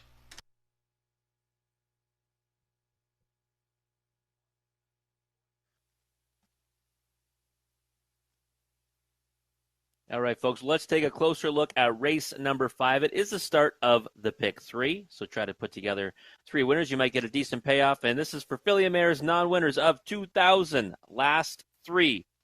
And, well, I am looking at number 5, Chocolate Milk Toast. This horse raced much better than I expected last time on June the 28th. Had just 2 days off in between starts, had the pole position, was first over a long way, and only got beat by a length in the end. And third to share the moment was a horse that was a nice winner that night. This one paced her own mile in 156 and 3. Was very impressed with that effort. Picks up Scott Coulter tonight, and he's having a good night so far. He's got 1 win and 2 seconds in 3 drives. So I think Chocolate Milk Toast in here, if she can come back to her latest, she'll be tough to beat, because that was a very nice effort from this 5-year-old mare by Daly. And for second, I like number 3, Dressed to the Nines. Big time post relief for this one. 7-hole last time. 2 trailing posts before that, and now post 3, nose on the gate. And I think that this is one you need to give big time respect to tonight with the post relief. So Dressed to the Nine should be able to get away well off the gate. Last time with an overland journey, hopefully avoids that tonight. Any kind of favorable trip for Dressed to the Nines should land her somewhere on this ticket. In for third, I've got number 1, Kit. This one's been racing in the condition claimer ranks, and, well, hasn't really had much success as of late, but rail control, might be able to help tonight and, help her get a softer journey in against this group and non-winners of 2000 last 3. So I would definitely use this one somewhere underneath in your trifecta or your superfecta ticket. Right now, 5-1 on the board. I would say that's about the right number on number 1, Kit. And then number 8, Erica's Shadow. If it wasn't for the 8-hole, I would have this horse pegged probably much higher than she is. Last time had the 8-hole in this class, got away 9th off the gate, ended up finishing 7th. But this is going to be the first start for Rachel Andrew and Travis Cullen in the bike. So I think this is one you need to give a long look to. And 13-1, well, that might be the right number. The post is very difficult, but I respect those connections, even though this horse has not found the winner's circle in a very long time. No wins the last 2 seasons, 0 for 24. But, might to be able to come back to some of that earlier success that this one has had for her new connections. For me, it's going to be number 5, Chocolate Milk Toast, over number 3, Dressed to the Nines, number 1, Kit, and number 8, Erica's Shadow. Again, this is the start of the pick 3, and if you're alive in those pick 5s, there's some nice payouts out there. Good luck to you, and we'll come back and talk about this race a little further with Gary Guy after the post break.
Field for the fifth race on parade one. Kit Nick Boyd for James Dean and Wilma James McKenzie.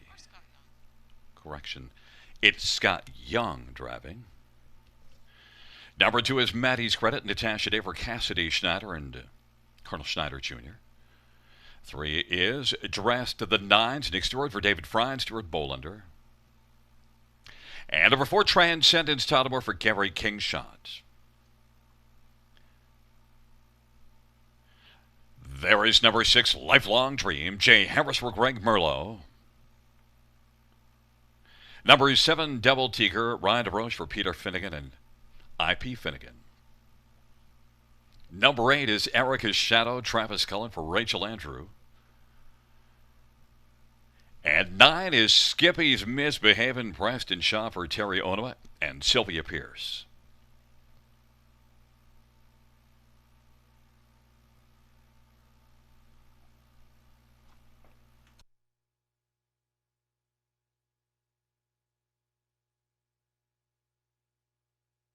And there is number 5, Chocolate Milk Toast, Scotty Calder for Sean Hyatt and Dwayne Sillaire. We'll stay right there with number 5, Chocolate Milk Toast. And Rob, and a very important question right off the top. Have you ever dipped your toast in chocolate milk? I can't say that I have, Gary. No, I love chocolate milk, and I like toast, but I have never dipped my toast in chocolate milk. Well, we just wanted to get that out of the way. And by the way, I have, but I'm kind of a wild and crazy guy. But it's not wild or crazy to take number 5, Chocolate Milk Toast on top here. Came first up, beaten just a length last time out, finished really well. And Scott Calder has been hot, been racing well. Yeah, I definitely think this horse was big effort last time. First over a long way. And just fell off, just ended up falling off, finishing third. So Scotty Coulter's hot, and I would say this horse is the one to beat, but 7-5 might not be the best win ticket. Number 3, Dressed to the Nines, is Kenny's top pick, and our second pick, each of us, Dressed to the Nines, finally gets to dress with a better post position.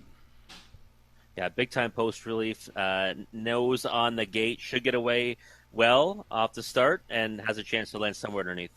One thing that's a little bit concerning, doesn't have a top 2 finish in 10 starts this year, but was able to finish third in back-to-back starts before that last one, so definitely has an excuse to be better, 9-2. Some others in here. Number 1, Kit gets the inside, and Scott Young, and was able to leave well last time out. Yeah, I certainly think that this horse can land somewhere underneath. The last few efforts, a little bit leaves a little bit to be desired for sure. But the pole position should help tonight, and I think that, for me, a play on the bottom end of the super and trifecta. Number 8, Erica's Shadow, Travis Cullen, Rachel Andrew. That's usually a strong connection, but and definitely a big win for ticket available on this. Pick 5, Erica's Shadow, right now 30-1. Yeah, the price is way too high on this one. I think that's maybe where you want to land if you want to take a shot on a bomb. 30-1 on these connections for the first time. You can sign me up for that. It might be tough from post 8, but definitely worth a chance. I'll tell you the horse that I think, and we always should pay attention to the one I come to last. Now, it's been dropping in class, is number 4, Transcendence. 8-1 on the board. But this will be the second start off of the layoff. Hadn't raced since December the 12th, before that last one, June the 28th. Faced tougher, beaten only 3.5, and came home 28-2, 28-4, and 28-2. The final 2 quarters. Second start of the year. I think Transcendence can be better. Yeah, definitely needed that effort. Inside trip last time. I think with any kind of a favorable trip tonight, can land somewhere on the ticket. Transcendence is currently sitting at 9-1, but right now Chocolate Milk Toast is the current favorite at 9-5 as a field of 9 taking up positions. And at number 9, Skippy's Misbehaving at 50-1. There is a $31,000 pick 5 ticket alive if number 9 can come in here in the 5th race to round out that pick 5. Field for the 5th. Kit Maddie's Credit, Dressed to the Nines on the inside. Transcendence, Chocolate Milk Toast, and Lifelong Dream to the outside with Double Tiger. And Erica's Shadow in the second tier, Skippy's Misbehaving. It is a field of 9, race number 5. They're into the stretch drive. Field for the 5th race is at the start of the rough, and it's Kit and Maddie's Credit and Dressed to the Nines, and then Transcendence is into the front 4. Skippy's Misbehaving along to the inside. Chocolate Milk Toast is away 6th right now, and then it is Lifelong Dream, and back further is Erica's Shadow and Double T Gur. On into the backstretch they go. Maddie's Credit, Natasha Day has got the lead as they race on to the opening quarter, and Kit came away 2nd. Then racing position 3rd right now is Dressed to the Nines in front of Skippy's Misbehaving at 70-1, who is currently about 5 or 6 off the lead. And then it is Transcendence, and Chocolate Milk Toast now is going to dip to the outside. And then it is Lifelong Dream, and back to Erica's Shadow and Double Tiger. The field comes off the turn. Maddie's Credit and Natasha Day is leading. Kit is racing 2nd for Scott Young, and then racing on the outside. Now here comes Skippy's Misbehaving first over, and is 3 off the lead. Dressed to the Nines to the inside is racing 4th. Chocolate Milk Toast now has moved up 2nd over 5th. Transcendence to the inside. Lifelong Dream on the outside. Erica's Shadow and Double Tiger on down the back stretch they go. Maddie's Credit still has the lead. Advantage is about 3. Kit on the inside. Skippy's Misbehaving is racing 3rd, about 3 1/4 from the front. Chocolate Milk Toast is now going to dip out there 3 wide, and Dressed to the Nines on the inside. Lifelong Dream and then Transcendence, and way out wide Erica's Shadow has a full head of steam, but it's 4 wide on the final turn. 3/4, 1:26 and 2. And it is still Maddie's Credit, who leads substantially right now as they're fanned out in pursuit. But Maddie's Credit has built a lead of 5, and racing 2nd is Kit. But it is Maddie's Credit who's going to score with Natasha Day and win it by about 8 lengths. Kit was 2nd. Then it was Dressed to the Nines, and Erica's Shadow came on to finish 4th. But boy, this one was Maddie's Credit, who gets credit for a big effort in 155 and 2, Rob. Yeah, certainly, Gary. And I didn't see this one coming. Didn't have this horse in my top 4, and Natasha Day just showed me, went right to the lead and made, every call a winning one. Dominant victory, 155 and 2. Very, very nice effort from Maddie's Credit. A career best mark of 55 and 2. Didn't have a top 2 finish on the year, and only a 3rd in 7 starts, but this was clearly Maddie's Credit's day. And there's Natasha Day just on cruise control. No need to say anything to this horse. Yeah, no, it was the easiest kind of winner. And you could see that really throughout the mile. This horse was pumped up and looking much the best. Number 1, Kit, was able to finish 2nd. And then 3, Dressed to the Nines, is your 3rd horse, was able to finish your 2nd horse, rather, was able to finish 3rd. And Erica's Shadow at a price was able to come on to the bottom of the ticket at 14-1. Dropped it towards the end of the betting cycle and raced well. Was well back, but 4 wide on the final turn. That's one maybe to keep an eye on next time up, because it did have to go way wide on that turn. Yeah, definitely. I wonder who that late money was to drop down to 14-1 late. I certainly thought that one raced fantastic. Was way out of it and tried to go wide down the backside for the 2nd time and ended up pushed 5 wide. I'll be honest, I didn't think that she'd even be able to get 4th, and she did. So I would certainly put this one on the watch list, and we'll come back to this one when she draws a better post. And Chocolate Milk Toast was the 8-5 favorite, but really just did not have it. Now, it didn't unfold well for Chocolate Milk Toast either. Had work to do, but still didn't really have a lot of kick. Yeah, no, it was probably not the best trip scenario for Chocolate Milk Toast, but I certainly expected better, and nothing doing at 8-5 tonight. 2-1-3-8 is the top 4, and coming back in front of us is number 2, Maddie's Credit. 8-year-old up the Credit Bay mare, owned by Colonel Schneider Jr. and Cassidy Schneider. Cassidy Schneider is the trainer. Natasha Day is the winning driver. It is the first win this year, 11th lifetime for Maddie's Credit, 155 and 2.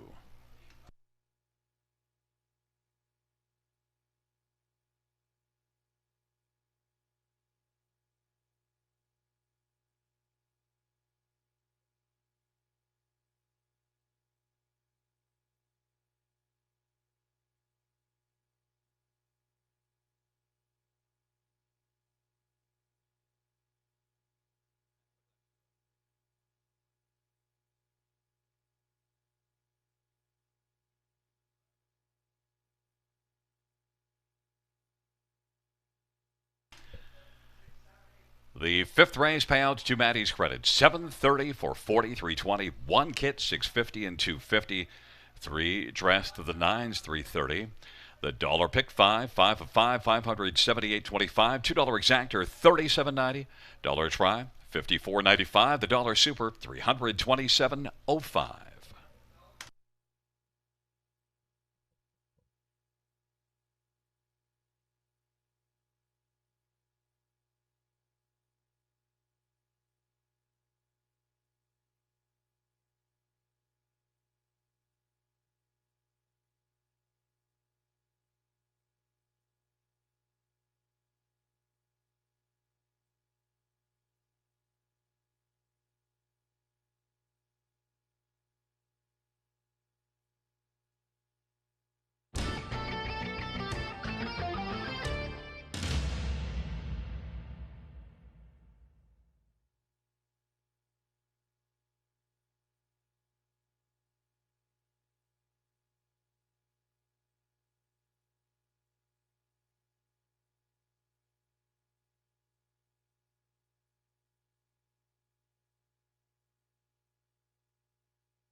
The fifth race, order of finish from the top, 213 678 945. That's 213 678 945.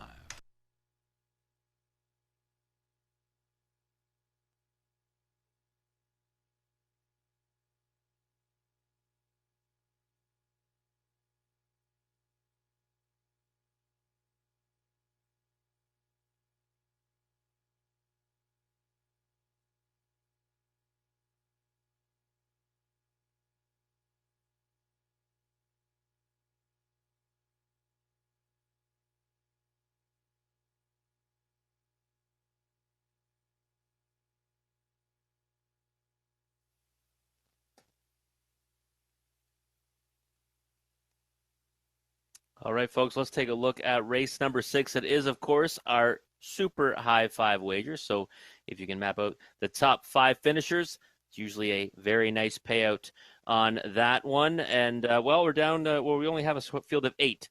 So a lower degree of difficulty for that wager in this event.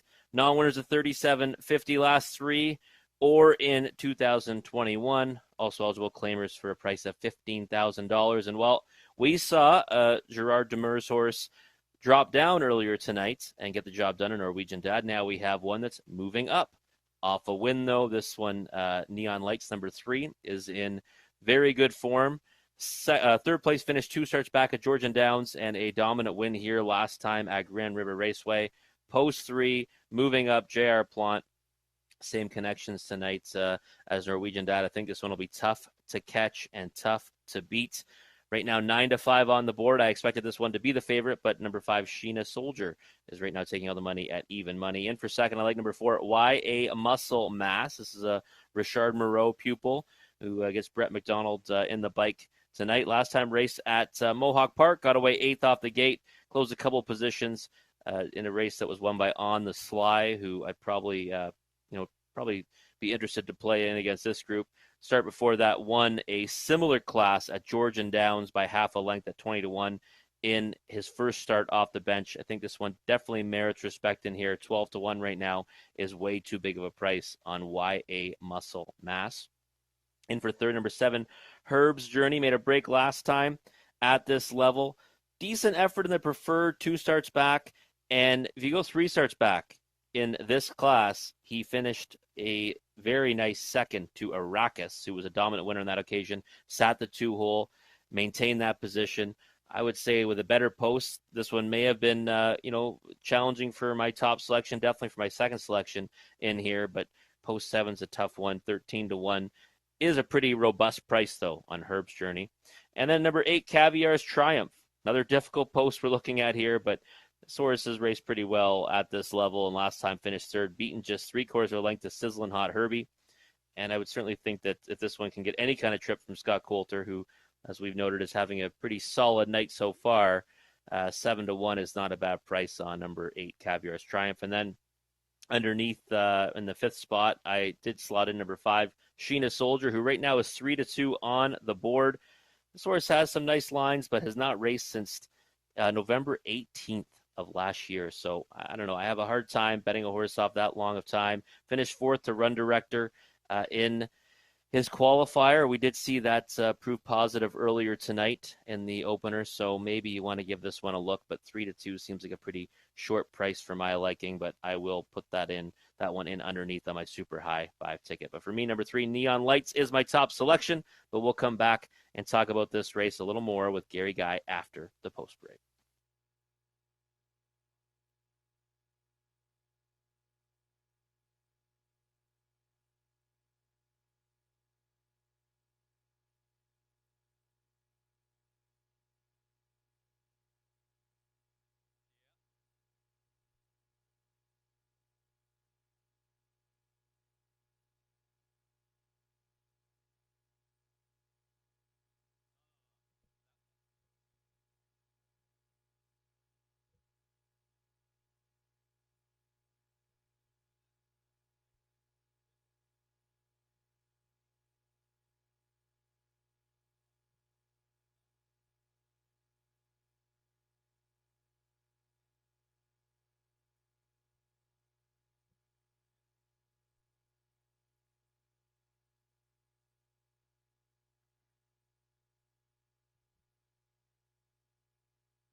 Field 4, race number 6 on parade. 1 is You Can't Have It. Jason Ryan for Ron Wabels Jr. and Dr. Sheila Atmore. Number 2 is Super T. Tell the fourth for John Yake Jr. and Chris Yake. Number 3, Neon Lights. J.R. Plot for Gerard Demers and Tag Incorporated. And number 4 is YA Muscle Mass. Brent McDonough for Richard Morrow and Rosaire Renaud. Number 5, Sheena Soldier, Scott Young for Tim Cherwaco and Gary Green. Number 6, Sinful, Natasha Day for Jack Moisev and Friends Forever Racing and Emma Christoforou and All You Gotta Know, Stable and Pamela Schmidt. Number 7, Herb's Journey, Travis Henry for Peter Finnegan and Michelle Brennan and Randall Urquhart. And number 8 is Caviar's Triumph, Scott Coulter or Steve Coulter. It is a field of 8 for race number 6. There is a look at number 3, Neon Lights, and the one we think is going to shine brightest in here in this 6th race. The fans are in agreement right now on the board at even money, and you'd have to think that Neon Lights is going to be firing to the front, set the pace at each of the last couple, and is one that, moves up in class, but still Gerard Demers has shown that he can get a horse ready to roll. J.R. Plot certainly get him off the gate. Neon Lights, Rob. He certainly looks similar to Norwegian Dad did. He's got a bow in his neck. Ears are up. And, yeah, you're right. Jared Blanc can get this horse off the gate, that's for sure. And there's not a ton of speed in here, so I'm kind of interested to see who might land the 2-hole to him. But I certainly expect Neon Lights to be firing out for the early lead, and even money is the price I thought he'd go off at. Number 4, YA Muscle Mass is 8-1 and has been a little higher in the betting cycle than I might have thought because both of us have this one as our second choice. First start, Richard Morrow, June the 15th, was able to go all the way, win by half a length. It was a solid effort. YA Muscle Mass, that's the only win in 19 starts. Now, last race tried tougher, so now Richard brings this one back to a level that would fit him very confidently, similar to that June 15th line. YA Muscle Mass finally dropping now. Yeah, didn't really have much of a chance in that race at Mohawk Park either. They went 57 to the half. This horse was 11 and a half lengths off it and did close 2 positions. The effort at Georgian Downs was a good one when he did find the winner's circle and first start for Richard Moreau. I think that this horse definitely deserves more respect, even that 5-1 price. Number 7, Herb's Journey, is sitting at 19-1 on the board right now. Now, made breaks early in the last one, and the start before it did tail off in the late going, but look at that was against preferred 2 and 3 and was really in the hunt to the top of the stretch. A really good line, June the 16th. Post position and that break, though, have really given a price on 7, Herb's Journey. Yeah, definitely one of those ones where if you've been backing this horse, you almost have to take a shot tonight at 20-1, up from the morning line of 3-1. That second place finish came to Arrakis. That rival's gone on and done really nice things at Mohawk Park since then.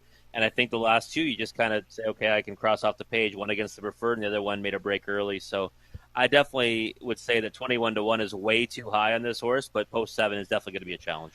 You know, a horse that I'm not afraid of from an outside post position, number 8, Caviar's Triumph, has often raced well whenever I've picked this one. And Caviar's Triumph, Scott Coulter, Steve Coulter, that's a strong tandem. Steve Coulter often puts up some solid numbers. Scotty's an excellent driver. The Tan Tornado, our top driver here last year, and rolling right now. And also, if you see a line back November 19th, was well back and came on to win by 2.5 lengths.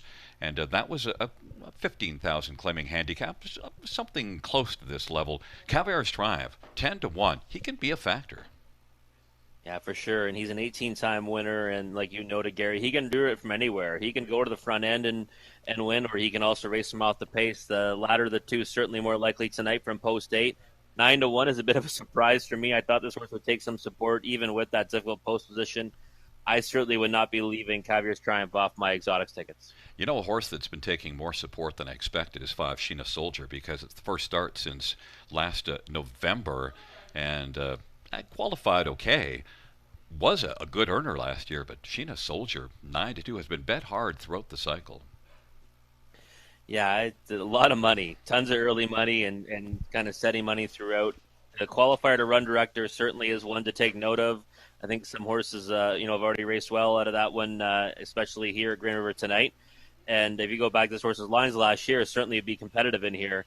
But, again, has not raced since November of last year. That's a difficult one for me to swallow.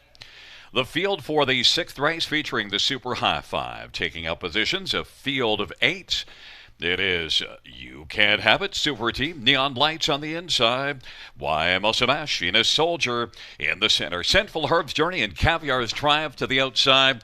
It is a field of 8, and right now the betting favorite is 3, Neon Lights, at 6-5 on the board. Field of 8, 6th dash, the hump race.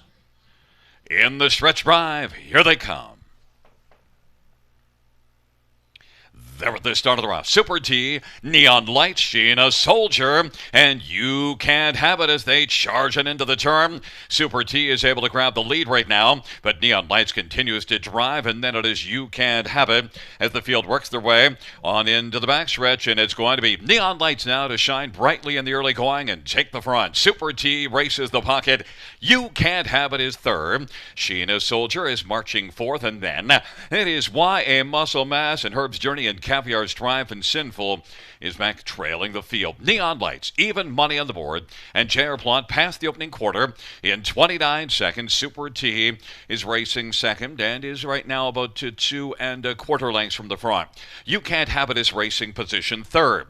Then it is Sheena Soldier who's fourth, and now Sheena Soldier went off stride. YA Muscle Mass will inherit fourth as they come off the turn, and then it is back to Herb's Journey and Caviar's Triumph and Sinful, and they march up to the half off a 29 quarter. On past the half they go. Neon Lights 59-1.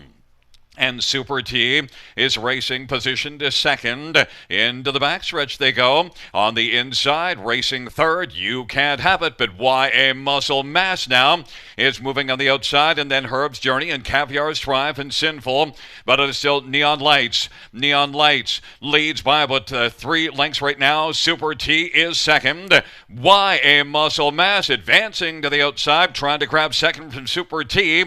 From the backfield, Herb's Journey is moving up. You Can't Have It down to the inside. And then as they roll towards the top of the stretch, it is back to Herb's Journey and Sinful. But it is still Neon Lights. Neon Lights leads it by about 3. YA Muscle Mass and Super T. And Herb's Journey, they turn on down the stretch drive. They come. And it is still Neon Lights. Neon Lights shining brightest of all in race number 6 to take it. Then finishing second, it was YA Muscle Mass, then Herb's Journey, and You Can't Have It. 158-3. An impressive effort, as expected, from Neon Lights, who was definitely very bright in this one. Absolutely, Gary. I think we've seen this movie before tonight. It was a very similar looking effort from Neon Lights. They looked similar on the track, and wow, it played out the same way. This one moving up in class for Gerard Demers. JR Plant sends him right to the front, just like he did with Norwegian Dad. And wow, jiggy jog, easiest kind of winner. As soon as they hit the half and 59-1, the race was over. Well, not a big price, but you did get the tractor because it's a 3-4-7. YA Muscle Mass raced well to come on and pick up a second place finish. Yeah, sometimes it's nice to nail a cold try, and I'll be honest, that the odds are a little higher in behind. I'm not sure if the exotics will play out that way. 6-1 on YA Muscle Mass look like an overlay, and Herb's Journey at 25-1, definitely an overlay on that one. Sheena Soldier took a lot of money, tried to leave out of there early, got relegated to the 4-hole, and then ended up making a miscue. But yeah, it's nice to book a win sometimes, Gary.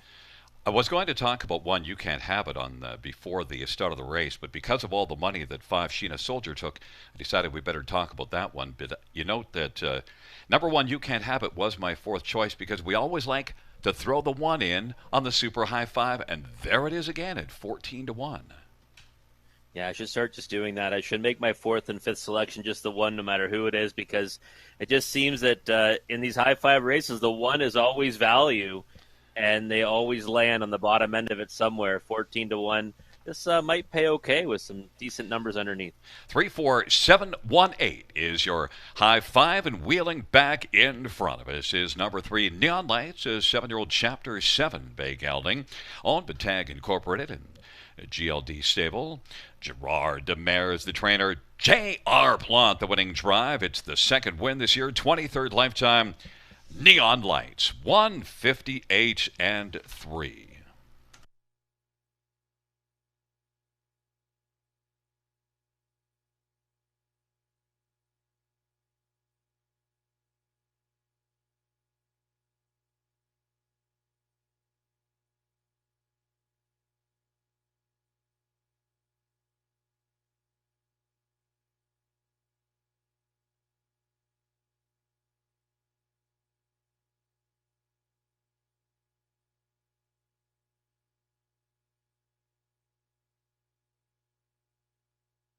Note it's the driving double on the evening for J.R. Plot. The payouts in the sixth, three neon lights.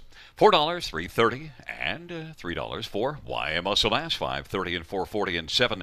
Herb's Journey, $9. The dollar high five is $1,170.25. $2 exactor, $18.70. Dollar try, $70.25. Dollar win for $135.80.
The sixth race, order of finish from the tops at 461 28735. That's 461 28735.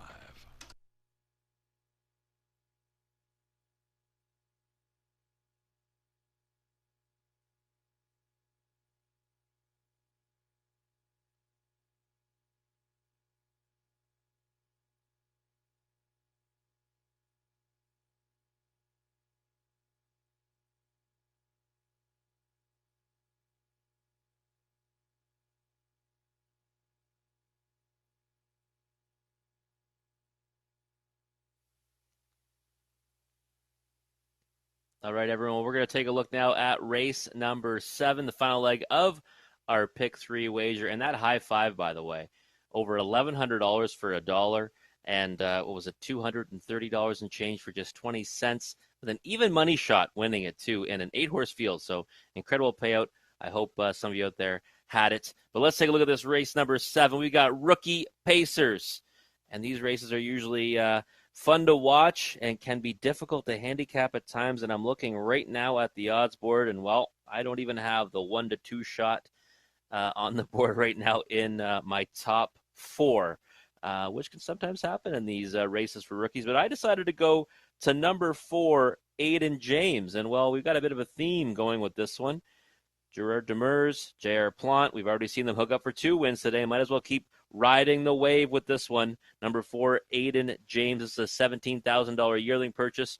And I didn't mind the qualifier at Mohawk Park. Didn't really have to do, much more than, finish in that 7th spot. 22 lengths out of it. But it was in a noteworthy qualifier that was won by Lions Lou, who qualified in a big way on that day, pacing a 153 and 4.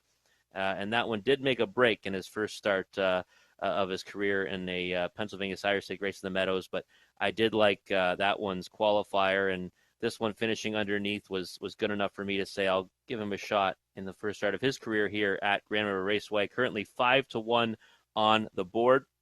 For second, I went to number 6, Sports Teller. This one here is a homebred for Jean-Guy Bellevaux, and I do think that's another one that qualified against some pretty decent ones at Mohawk Park. Came his back half in 57 seconds flat. The winner was Hebe Sunny. Second place finisher on that occasion was Stonebridge Helios, who I do have that one rated pretty highly on Friday night in an OSS grassroots race at Mohawk Park. I think the Sports Teller is one that you need to give some respect to, and he's getting none right now on the board at 13-1. I see both myself and Gary put this one in the place spot. For third, I went to number 5, 6 and 6, a reference most likely to the Toronto Raptors, and trained by Blake McIntosh, driven by Austin Sorey. This one was a $30,000 yearling purchase, the most expensive yearling in the field. Last time had the rail here. Did kind of fade back to 4th after getting away in the 3-hole, but one of 2 horses in the race with a start under their belt. So that experience might help this son of American Ideal tonight. Right now, 9-2 on the board. In for 4th, number 7, Rainbow Nation. This one here is another homebred. Outside post will be difficult, but I didn't mind the fact this horse did have a win in their qualifier here at Grand River on June the 30th. The horses are coming out on the track, and myself and Gary Guy will come back and take a closer look at these rookies after the post parade.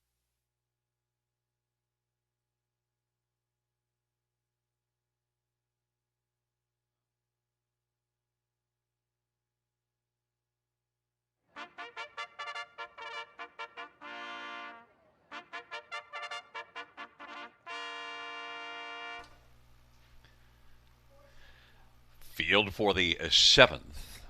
On parade, 1, Shanghai Kai. It's Travis Henry for Scott McNiven and Kimberly McNiven and Donald Douglas. And 2 is Tryon DeVee, Scott Young for Herb Holland and Gino Toscani. Number 3 is Three Peaks, Tyler Moore for Gary McDonald and Shad Hill. And 4 is Aiden James, J.R. Plant for Gerard Demers. Number 5 is 6 and 6 Austin Sorey for Blake McIntosh and Mortgage Boy Stable and Gary Volpe and Peter Barbato. Number 6, Sports Stellar, Brent McDonough for Jean-Guy Bellevaux and Troy Mark and Kimberly Mark. And number 7 is Rainbow Nation. Jason Ryan drives and trains for a numbered company from Ottawa. Field of 7, we get 2-year-old pacing colts. Well, you don't get a lot of race lines at this time of the year with the 2-year-olds, but there's a little bit to look at there. We get with number 4, Aiden James, our top pick in each in this race. We each had the 4 and 6 on top, and you get 2 qualifiers. 58 and 1 last time. The qualifier, it is actually, when you're looking down the board, the quickest qualifier that you see on the board. You might look at that in 7th, 22 lengths and be, not impressed. But actually, when you look at the continuing quarters after the opening quarter, 30 and 3, I think it's a little more impressive than that, Rob. Yeah, definitely. And I thought, I was there actually for the baby races at Mohawk Park that day. I thought Lions Lou was the most impressive winner of the day, and I know people say, well, this horse got beat 22 lengths to him. Well, but this is, a much softer spot than where that horse is going. He was in the Pennsylvania Sire Stakes for his first start of his career. Did make a break, but this one right now scoring out for Derek Blount looks pretty good on the track. Aiden James, how does he handle the turn? Pretty well enough. So I would think this horse certainly should be a lower price than 7-2. Probably gives you an indication there, too, that he's not going to be easing off the gate. No, definitely not. And we've seen these connections already score with 2 front-end winners. I think we'll probably expect something similar from this one. There's number 6, Sports Teller, Brett McDonough for Jean-Guy Beliveau. I like that back half in that second of the 2 qualifiers, 57 back half. Sports Teller and Brett McDonald coming in front of us right now. Yeah, it looks pretty good on the track, and another one right now on the board at 9-2. That's another qualifier that I really liked on that day. Hebe Sunny was the winner. Stonebridge Chelios was second. It was a pretty solid group, and this horse came home in 57 seconds flat. You can't really ask for much more out of this rookie and his second time behind the starting gate on that morning. So 7-1 now. Wow, that's a bigger price than I expected on Sports Teller. There is number 5, 6 and 6 in Austin Sorry, and 2 qualifiers rather, and also is got a race, one of just 2 that has a race under his belt. 6 and 6, raced okay here. Actually finished the mile with a decent final quarter. Yeah, I got away third from the rail and then did kind of fade throughout. But my Blueberry Buck was a pretty strong winner on that occasion, so I think that you can probably bump the effort a little bit higher than it looks on paper. 3-1 on the board right now. I wouldn't be surprised, if this horse gets away moderately well off the gate and got a piece of it. Number 7, Rainbow Nation, is 8-1 on the board. Qualified on the lead, but now has to work on an outside post. Makes it a little tougher. Yeah, definitely. That's the one drawback for me on this one. I like the qualifier over, here at Grand River Raceway, and one of 3 that did have a start or qualifier over the surface already. Would probably have put this one a little bit higher in my rankings if I didn't have that post 7. The one we have to touch on, just because of the amount of money that Three Peaks has been getting, this shadow play called Three Peaks, and Tyler Moore been getting a lot of love throughout the betting cycle. A $9,000 yearling and 2 qualifiers. Yeah, 2 qualifiers has changed hands since the latest one. Maybe there's something to that. Came home in 59-3. I thought the qualifier was okay on this one. Not good enough that I would say I'd be rushing to play 2-1. That's for sure. You know what jumps off the page to me, but not enough to back it, but I'm interested, is the final quarter of 28-4 here in the qualifier in Shanghai Kai on the inside. We'll see how that unfolds as Shanghai Kai and the rest of the field is moving in behind the gate. It's a field of 7 taking up positions. Shanghai Kai and Tryon DeVee on the inside.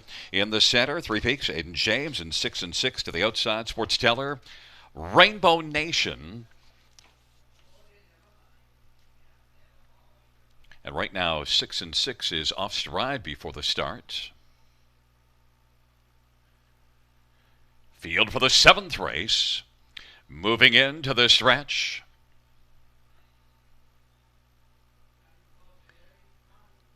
And the field for the 7th race is at the start in the rough. And Aiden James is going to fire hard. And Three Peaks down to the inside. Rainbow Nation on the outside as they work their way on into the backstretch. And Shanghai Kai has come away positioned to 4th. And then it is Tryon DeVee and Sports Teller on down the backstretch they go. Aiden James is the 8-5 pick right now as they race on to the opening quarter. Rainbow Nation is racing position to 2nd, and then Three Peaks has come away 3rd in the early going in front of Shanghai Kai, and then it is back further to Tryon DeVee and Sports Teller as they race on past the opening quarter with 30-2, and it is J.R. Plot, Aiden James. Rainbow Nation was able to get a pocket trip from an outside post position as they work around the turn. And then Three Peaks is racing third, and Shanghai Kai is on the inside, positioned to fourth. Then it is Trion de V, and then it is Sports Teller. But as they race in a line on past the half of that quarter 30 and 2, on past the half 102 and 2, 32 second panel breather there as they race their way on into the backstretch. And it is Aiden James and J.R. Plum being stalked right now by Rainbow Nation, who is 2 lengths back, and now Trion de V is going to move up on the outside. Trion de V is coming now. First up, about 3.5 or 4 off the lead. And then Three Peaks is on the inside fourth. Then Sports Teller. And back to Shanghai Kai. Aiden James continues to march very assertively as they race on to 3/4. But Rainbow Nation is staying right there close. And Trion de V is third. Now Sports Teller is kicking in late. 3/4, 132 and 3. They picked it up on that third split of 30 and 1, and they're about to turn for home. Aiden James, Rainbow Nation hasn't gone away, and Trion de V as they turn for home, and then Sports Teller on down the stretch drive for Aiden James. Aiden James and Rainbow Nation. Aiden James is digging in. Aiden James was able to fire all the way to the finish, and then it was Rainbow Nation finishing third. Was Sports Teller, and then fourth was Shanghai Kai, was able to close to get onto the superfected ticket. 202 and 1. It goes to Aiden James. He got a soft enough half that he had a lot left in the stretch, although he was challenged, Rob, by 7 Rainbow Nation. He looked really good digging in coming to the finish. Yeah, I don't think Jared Plant was too concerned coming to the wire, but that's 2 in a row now for this barn, and 3 on the card. That's really good job by Jared Plant to seal the second quarter, that's for sure. And by the way, just to note that the inquiry sign is up at the start pertaining to the break and stride before the start of 5, 6, and 6. There is a look at Aiden James coming to the finish, winning by a length, but I thought was better than what that final chart will show. Yeah, definitely. And Rainbow Nation, solid effort chasing in behind. And the best way to overcome that outside post position is to leave out. That's what this one did. Secured the 2-hole behind Aiden James early, as we expected this 2-year-old son of sports writer to go to the front, which he did. And these connections are having themselves a field day tonight. Another front end winner for Gerard Demers and J.R. Plant. Certainly, we saw this one score down, and he lived up to exactly the way we saw him score down because he was able to bolt right off the gate. Yeah, definitely. And, in 30 and 2 is certainly not, a slow opening quarter for rookies here at Grand River Raceway. And, yeah, he looked great off the gate. Looked exactly the way he did when he scored down. So J.R. Plant got a little preview before the race on how he was going to handle that turn. And then he did it in the race and did it pretty well. And there is J.R. Plant with the driving hat trick on the evening. And coming back in front of us will be Aiden James, a 2-year-old sports rider, brown colt. And trained by Gerard Demers. The first start for Aiden James, a mile of 202 and 1.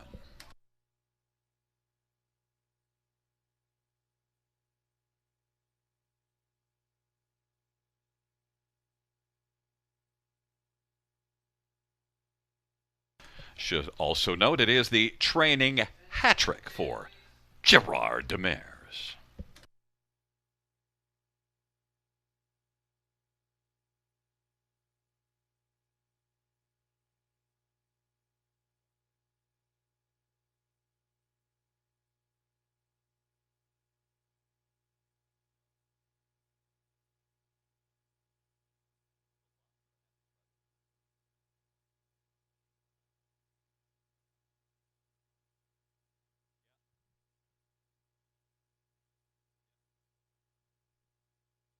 Fans, note in this 7th race, the inquiry sign pertains to number 5, 6, and 6, and the judge's ruling that 5, 6, and 6 will be refunded, determined to have not received a fair start. Refund 5, 6, and 6.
The seventh race payouts for Aiden James, 430, 310, 240, 7 Rainbow Nation, 380 and 360, and 6 Sports Teller, $3. $2 exactor, $25.60. Dollar try, $30.55. Dollar super, $100.40.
The seventh race order finish from tops of 4, 5, 6, 1, refund 3, 2. That's 4, 5, 6, 1, refund 3, 2.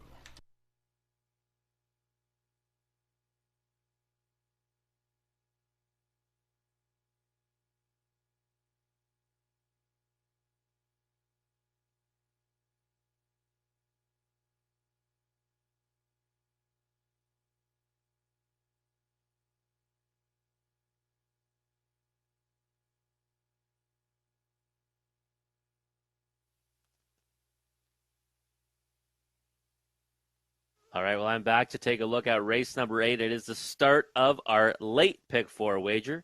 So start sharpening your pencils and mapping out your winning tickets for that one that will end in our finale of the night. This is for non-winners of 40,000 life trotters.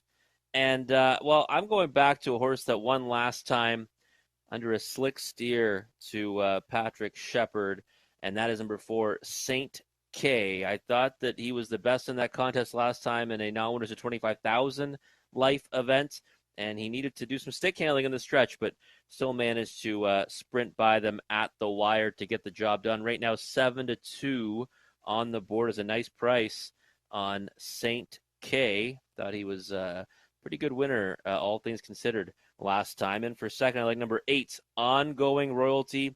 Post 8 is obviously a difficult task. Had post 8 last time here at Grand River, went wide around the final turn, ended up finishing 5th, but that was against a very, very strong winner in Lost Valley Keel Amigo.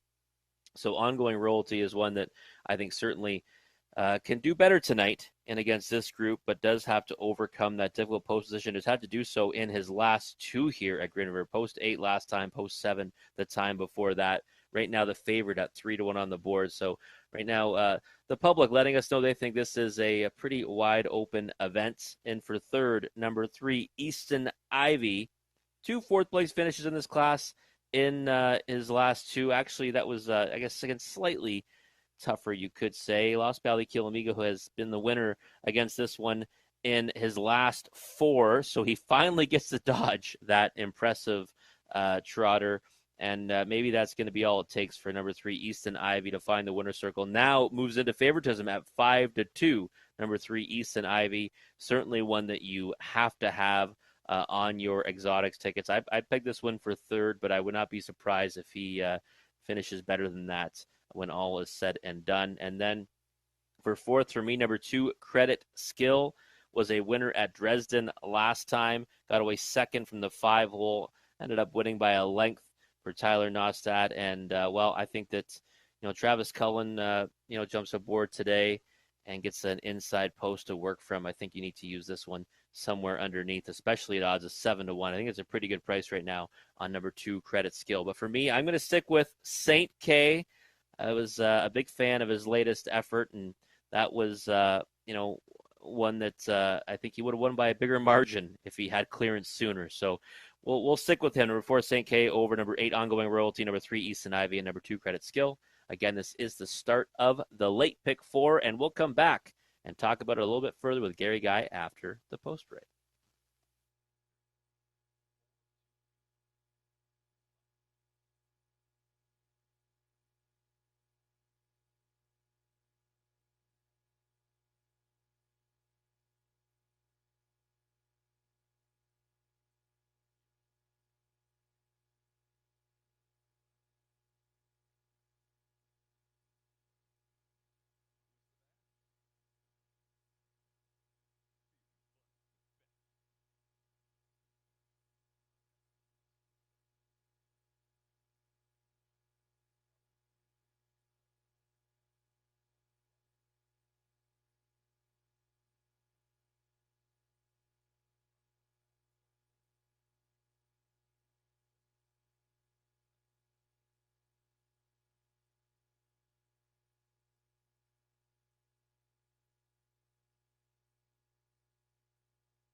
Field for the 8th race on parade. 1 unfinished business. Colin Kelly from L. Giles and Inglewood Stables.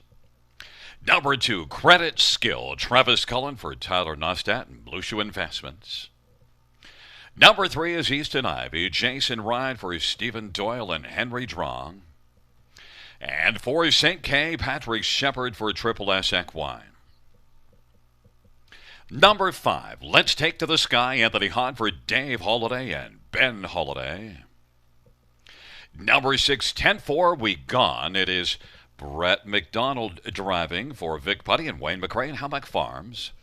Number 7 is Nobles du Hurrah, Jenny Gurriel for Hurrah Stable.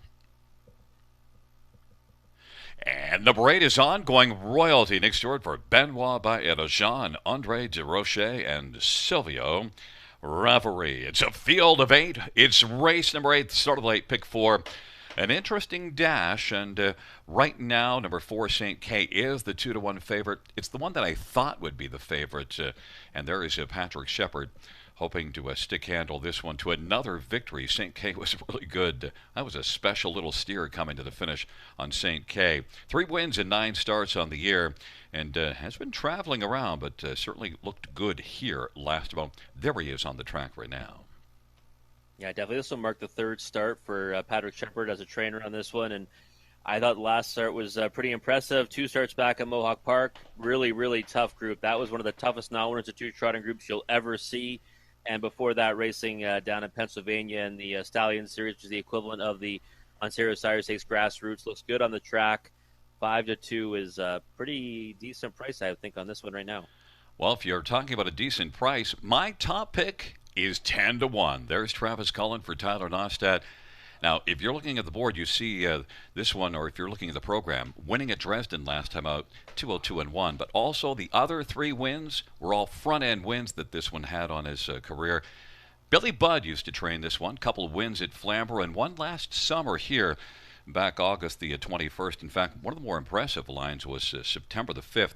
He went to the front from post 8 at Flamborough and was all the way to the finish except for second beaten ahead. Credit skill, I expect to be firing early. And I love Travis Cullen's driving as well. I think this one's going to be geared up to fire on out of there. 9-1. I love that price. I'm taking a little flyer to take down the one that I thought would get more money, St. K. Yeah, looks good on the track, too. And this is going to be the 3rd start now for Tyler Nostad. And really hasn't done too much wrong with this horse. A 1st and a 2nd and 2 starts so far. Inside post. You might be onto something here, Gary. Number 8, Ongoing Royalty, getting a lot of love. This is a nice horse. The post position, not so nice, but look at Ongoing Royalty, post 7, 2 races ago, was second to Los Balaquilamigo. That's good measuring stick. Yeah, definitely. Runner-up spot against that horse is always good because he's been super dominant over this oval, that's for sure. Last time, I went wide around last turn, ended up finishing 5th. I just have a hard time backing this one at 9-5. Not sure what the trip scenario is going to be. I am a fan of this horse. I have him slotted in for 2nd, but I did not expect him to be the favorite at this point. Yeah, that price seems a little bit too low. Number 3, Easton Ivy, is back to the tune of 4-1. Is in a little bit softer, not a lot softer, but a little bit, but at least gets away from Los Balaquilamigo and was second to that one back March the 31st at London. But the 2 starts here was 4th in with Los Balaquilamigo. Post position 3, Easton Ivy and Jason Ryan should at least be able to be a player for a share, right? Yeah, I definitely think so. I put this one in for 3rd, and you've got to respect the fact that this poor horse has been chasing Los Balaquilamigo for 4 starts in a row. Has not been worse than 4th, and I think that he'll probably pick up a share somewhere on the ticket again tonight.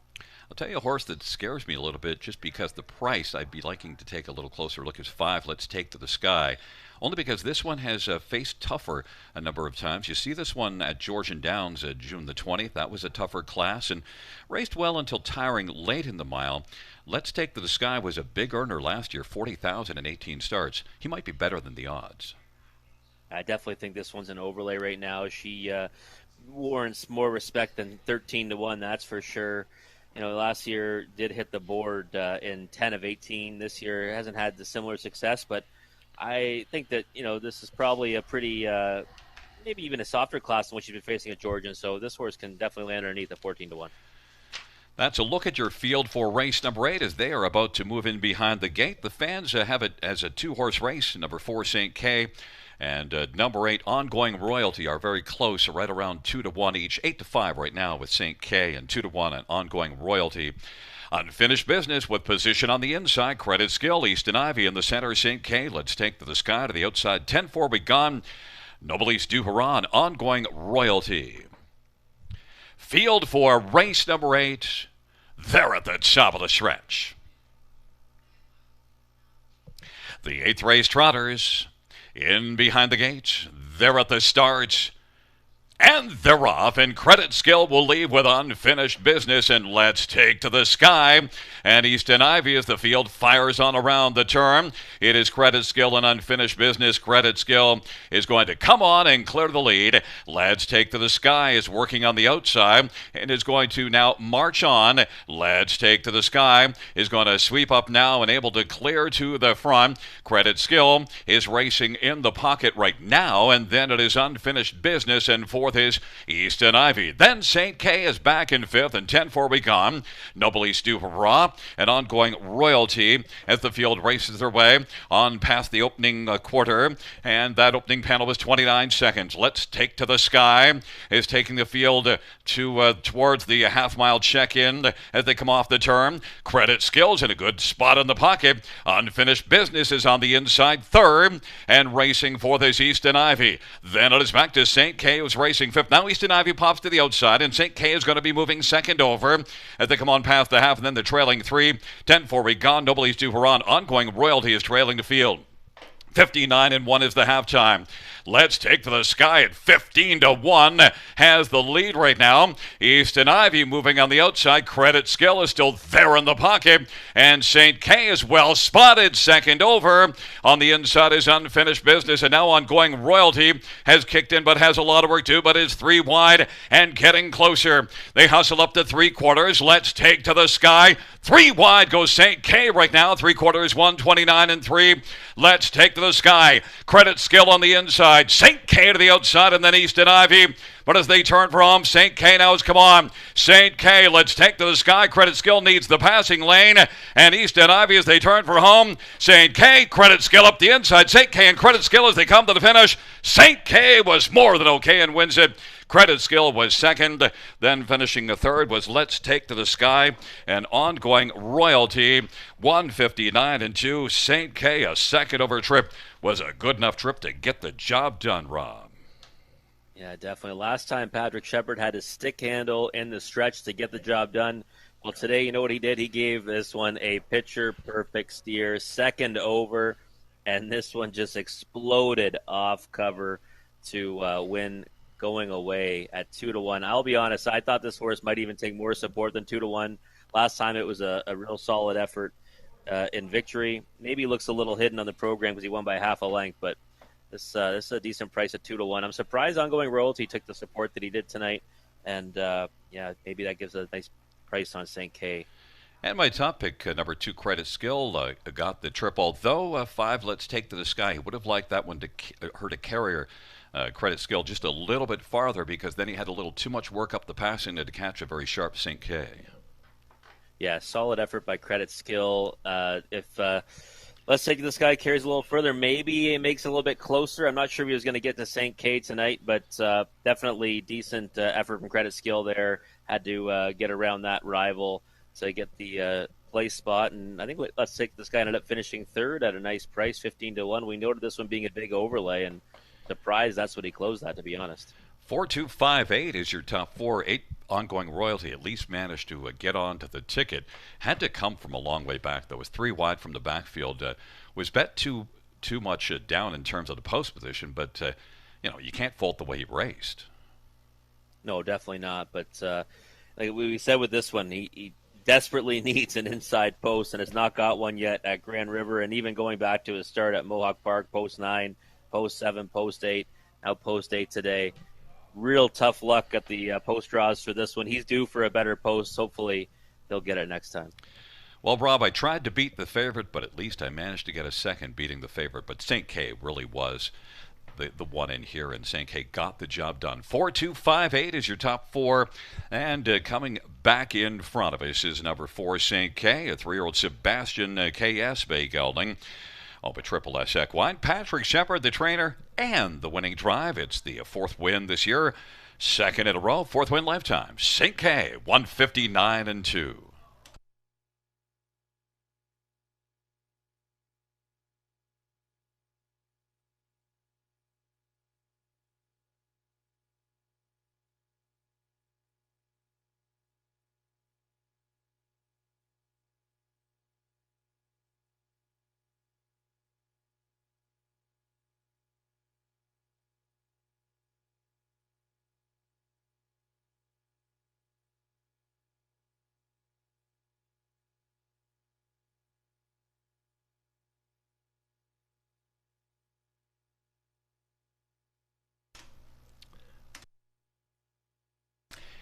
the eighth race payouts. Number 4 St. K, 680, 450, and 320. 2 credit skill, 590, 390, and 5. Let's take to the sky, 460. $2 exactor, 42.10. Dollar try, 122.25. Dollar super, 394.10.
All right, folks. Well, it's time to take a look at race number 9. We've got filly and mares on the pace for non-winners of 3,750 in their last 3. Also eligible non-winners of 45,000 lifetime.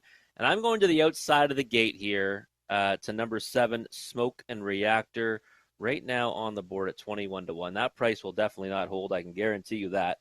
Her latest came at Georgian Downs at non-winners of 4,000 last 3. She led a long way after leaving out in 27-2. Just got picked up by 3/4 of a length to Morning Has Broken and Custard Alight. Finished in the show spot 154 flat. Post 7 is definitely a difficult spot. There's no question about that. But this horse does have the early speed. J.R. Plant has 3 wins on the evening as a driver. Now he's going to be, piloting one of his own here that he trains and owns as well. So I think that this is one you need to give a long look to. 2-1 in the morning line, now 4-1, I believe, on the board. I think that, Smoke and Reactors one you need to definitely give big consideration to, even with that outside post. And for a second, I went to number 6, A Better Decision. This one was in a condition claimer last time, finished second to Vines to Heaven, who we'll see later on this evening. And before that was over here in this class. Got away 7th off the gate from the 7 hole. Didn't really have much of a chance in a race at Salzburg. Jesse won. I would think that Better Decision certainly has a chance in here right now.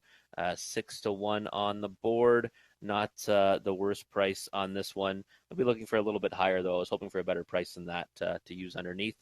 And then in for third, I'm looking at number 5, Cranberry Brie.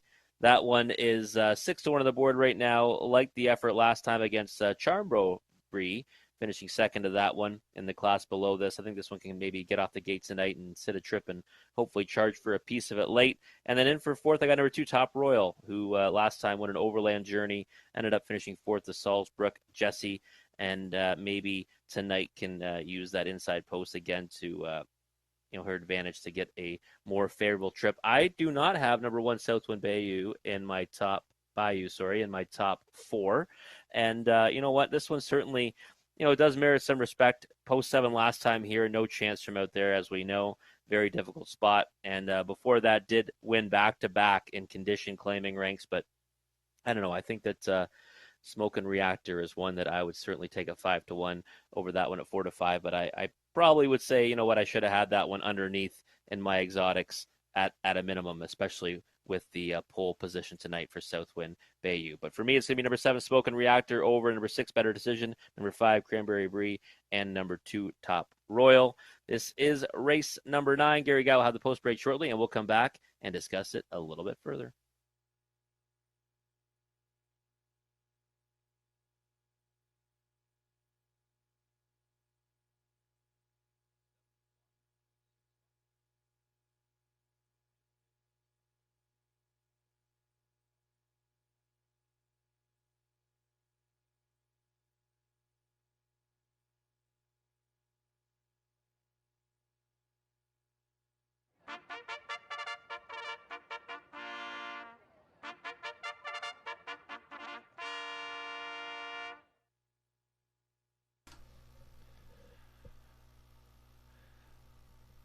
Field for the 9th race on parade. 1 is Southwind Bayou, Billy Davis Jr. for Sheldon Rose, and Dewey Winneman Howe. Number 2 is Top Royal, Jay Harris for Kendall Ron and Brighton Farms. Number 3 is OK Jasmine, Austin Sorry for Stefan LaRock and Kenroy Scaife and Ken Days. Number 4 is Miss Rockadally, Scott Young for Herb Holland and Gino Toscani. Number 5 is Cranberry Brie, Travis Henry for Wayne Dunn and Steve Upson. And number 6 is Better Decision, Travis Cullen for Rachel Andrew.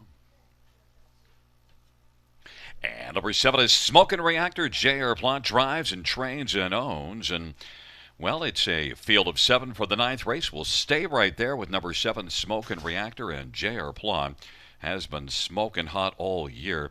He's actually got a win rate of around 25% in his driving wins. His training record's been really good. The post position's not really good, Rob, but this one can get off the gate. Look at last time outfired. It'll be interesting to see what the trip is. I do think he's the best one in here, but the post position steered me elsewhere. It didn't steer you elsewhere, though. No, I think that she's fast enough off the gate that she'll be able to at least get away somewhere decent, if not with the lead. She looks good on the track right now, looks pretty fired up, and JR has already pointed 3 winners to the front tonight and made every call a winning one. So I think that we might see that again here. 2-1 now is more what I was expecting on Smoke and Reactor. I think she's still the one to beat. Yeah, she definitely has an aggressive look to her, so I expect that JR wants this one to move despite the post position. But you know, the one that's been taking the money early is one Southwind Bayou. You noted this is not on your top 4, and yet my top pick. So what the heck am I looking at? Well, last race, if you look at the 3 that finished in front of her, Random Miragio, Happy Looker, and Class Lane Precious, we'd love all 3 of those in here. Gets a better post position, won the 2 previous starts, but if you also go back in March at London, was racing in some really solid classes there and was very competitive, a 3rd and a 2nd. You go back to March the 9th, went to the front from an outside post and wired a field there. Southwind Bayou's probably going to be firing too, so we'll see what the battle is like early between the 1 and 7. Southwind Bayou at least could be a trip horse, if not the one that goes to the front. Yeah, definitely. I probably maybe they give this one enough respect, especially from the pole position. You know, I was looking towards the outside of the gate and trying to get some value underneath Smoke and Reactor. You know, again, those condition claiming races, I don't always give the biggest, I guess, respect to when I'm handicapping. Maybe I missed it in this one, though. Number 6, Better Decision. You never want to miss out on paying attention when it's Travis Cull and Rachel Andrew. They get the job done more often than not. And last race, this one raced well at Georgian, 54-3. Huge back half. Yeah, and to Vines to Heaven, right, too, we're going to see in the last race this evening. And I think Vines to Heaven's a pretty, solid racehorse. And finishing second to that one is not, anything to sneeze at. And back half, 55-4, like you noted, Gary. I think that an overlay right now at 11-1, that's for sure. There's 5 Cranberry Brie on the track. They've left this one at 12-1 and did race here well last time out, 56-4. Yeah, my main concern was where does she get away off the gate tonight? She got away second off the switch last time from this same post position. A little bit surprised this horse isn't getting a little more support. I like the last effort. 56-4 time for her own mile there. 12-1 seems like a pretty inflated price on this one. There's number 2, Top Royal, and Jay Harris. Every once in a while, this horse steps up with a huge effort. I'm not sure if this is the spot for it, but I'm always aware that she can sometimes just come out of nowhere. She's got 32 wins lifetime, so she knows how to get it done. Yeah, and if we're going to see it, it'll likely be her second start off the layoff or her third start off the layoff. This is now her second start off the bench. Overland trip last time, post-tutor night might be one that, gets a big piece of it. It is a field of 7. We'll see how it unfolds as Rob has Smoke and Reactor, and I tried Southwind Bayou, who's now floated up a little bit at 3-1, is now 7. Smoke and Reactor has taken the most money, 4-5 on the board. With their position, Southwind Bayou, Top Royal, and on the inside of the center, okay, Jasmine, Miss Rockadally, and Cranberry Brie to the outside. Better Decision, Smoke and Reactor. Field of 7, race number 9.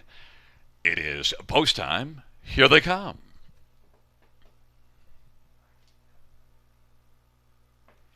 Field for the 9th race is at the start of the rough, and Southwind Bayou on the inside. Cranberry Brie, Better Decision.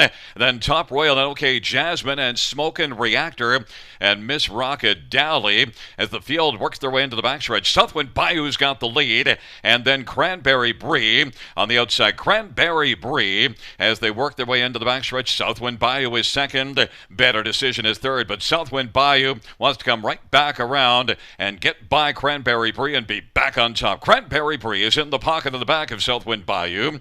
Better Decision is third. Top Royal now moves to the outside, and then it is OK Jasmine, and then it is back to Smoke and Reactor second from last, and Miss Rockadally. Southwind Bayou's got the lead of a sharp 27-2 opening quarter.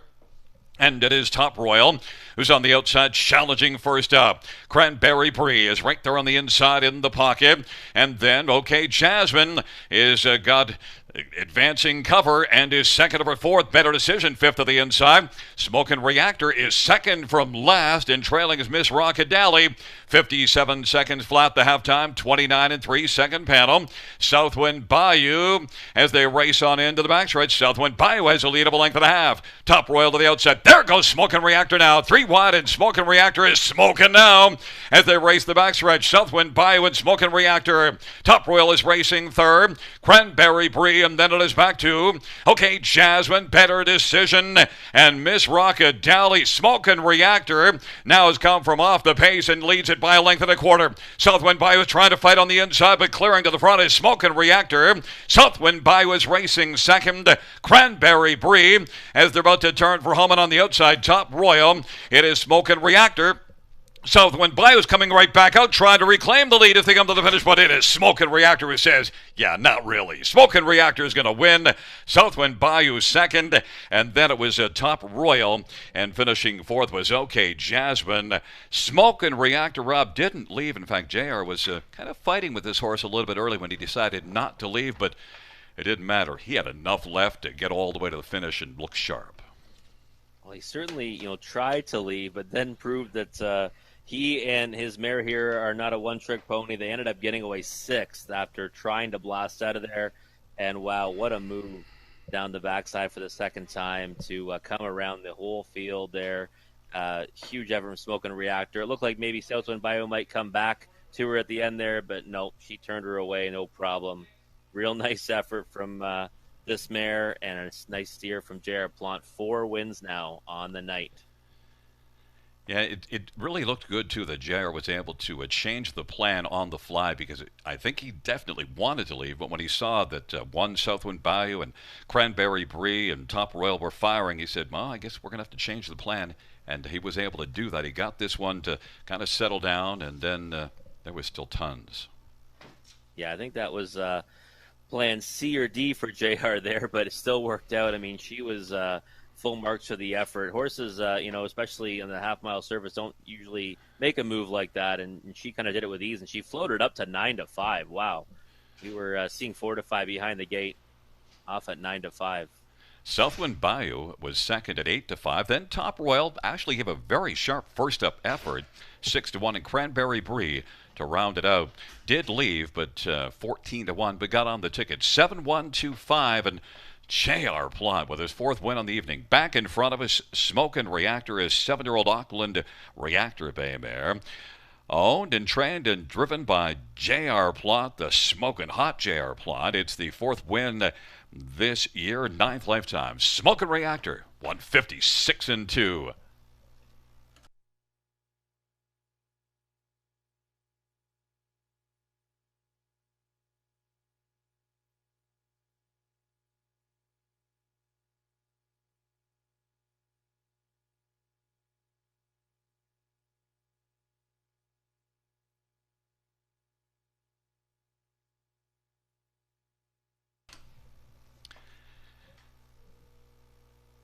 The 9th race payout, 7 Smokin' Reactor, 563, 52, 51. Southwind Bayou, 320, 280.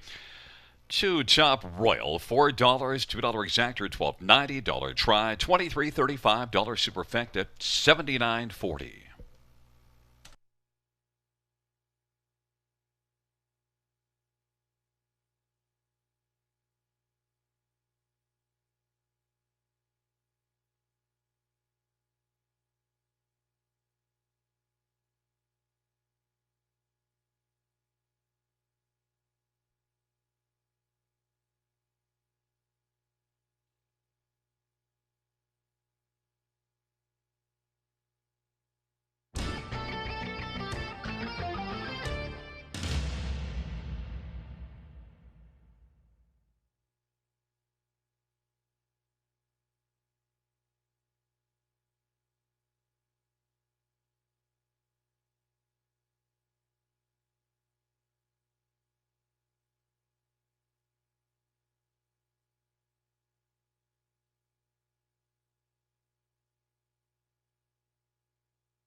All right, well, time flies when you're having fun. We're already at race 10, which is the start of the late double, and it's also our feature.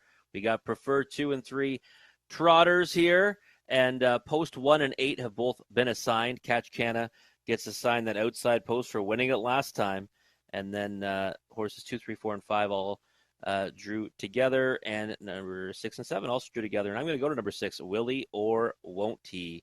I thought that 2 starts ago this horse was a ultra impressive winner off the bench, right to the choo-choo from this same post tonight, and made every call a winning one, and was expanding his lead at the wire.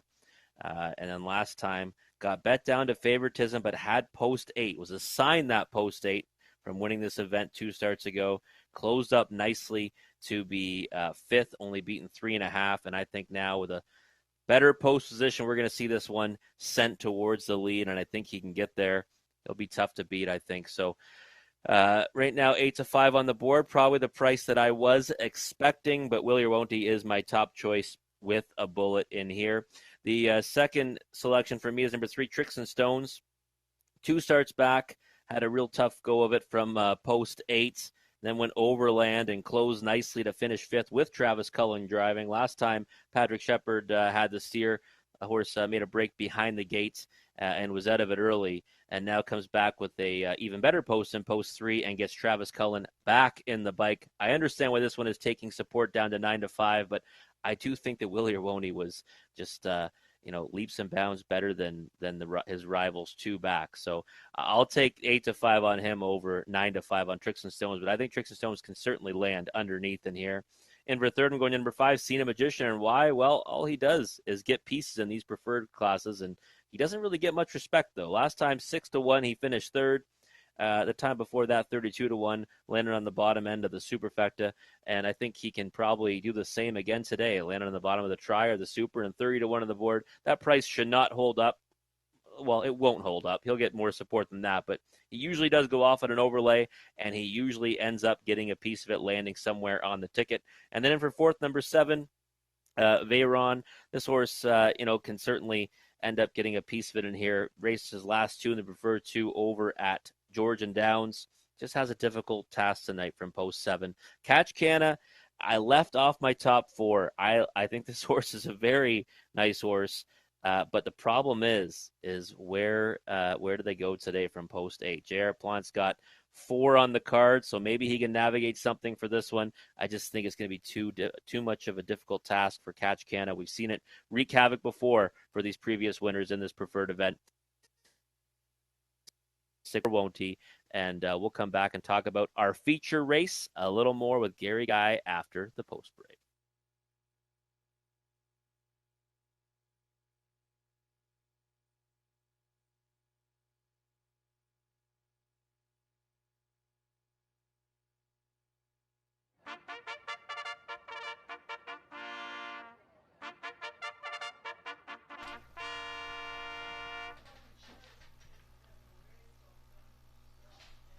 Field for the 10th race on parade. 1, Wish You'd Tell Me, Austin Sorry for Mitchell Tierney and Triple S Equine.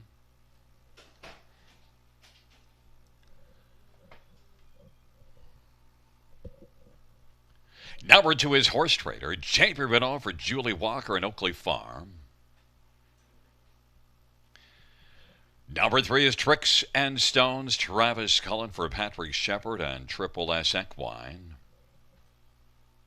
And number 4, Red Hot Torch, Jason Ryan for a numbered company from Ottawa.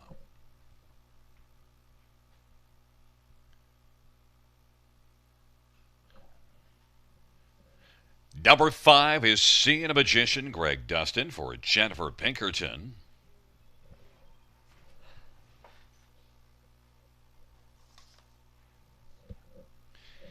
Number 6, Willie or Won't He, Colin Keller for Kyle Bossens and Phil McGuire.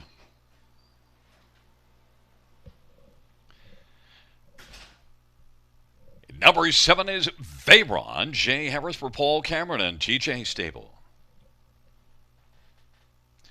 Number Number 8 is Catch Canna, J.R. Plot for Jacques Dupont and Sylvain Deschenaux. Field of 8, race number 10. Shall we get a look at this field? And Rob, I can tell you that when I was making this selection, I knew that I'd have the same pick as you. And I knew that I wanted to stay with the same pick. I was certain we would both be on Willie or Won't He. We saw this one here June the 23rd from post position 6. And how did that turn out? Well, it turned out pretty darn nicely. I've seen this one win at Flamborough often in the past. I had been with Bill Meegans before Kyle Boston's. A really good trotter.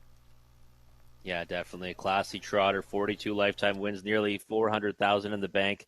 And I was like you, Gary. I had him circled after his last, so I just needed to see that he drew a post or was given a post that was easier than last time, and he is right back where he won from 2 starts back, and he is my top choice with the bullet. Yeah, I got away with picking against him last time out with Catch Canna, but I'm not going to go to that well twice. I know when to get off of an idea. Number 3, Tricks and Stones, is one that we also have as our second choice. And look, made breaks last time out, but the start before it, Travis Cullen from post 8. This one was digging really nicely at the finish. And also, this is a horse with a lot of back class that now, from a favorable post position, should be able to show us what he's all about. Yeah, I certainly think so. And the price is getting where it should be. Opened off at around 9 to 5, took a lot of money. Now up to 6 to 1. That's a much better price on this one. Certainly think that this one should land underneath. Travis Cullen got along well with him 2 starts back and should again tonight. Number 5, Seeing a Magician, seems to be our disrespect horse. For some reason, the fans don't seem to bet this horse relative to how good he is. And I think they're going to pay for that again because he hits the ticket. He was beaten just a length to Catch Canna, and Power and Grace is a nice mare. Seeing a Magician is 23 to 1. Yeah, it just doesn't seem to make sense every week, Gary. This one always outperforms his odds and gets no respect. He's like the Rodney Dangerfield of horses here at Grand River Raceway. I don't know what it is because he lands in the money frequently. Last year, hit the board in 18 of 26. This year, 4 of 6. I'm not sure what he has to do to get more respect on that odds board. Well, he's got back class. He races for a top barn, and Seeing a Magician sitting at 24 to 1. Well, I guess, the horse doesn't know his odds. He just races like he always does, and that's competitively. Number 7, Veyron, is one that I've seen win in the Preferred 2 class at Flamborough.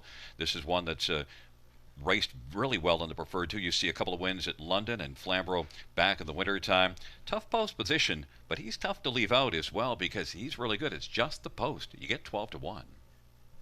Yeah, again, just a situation with the post position on Veyron and, for Catch Canna as well, really. They're both really nice trotters, but we've seen it kind of week in and week out in this preferred ranks. The ones that end up getting penalized with those outside posts performing well end up kind of having a tough time of it. I think we're going to see that again tonight.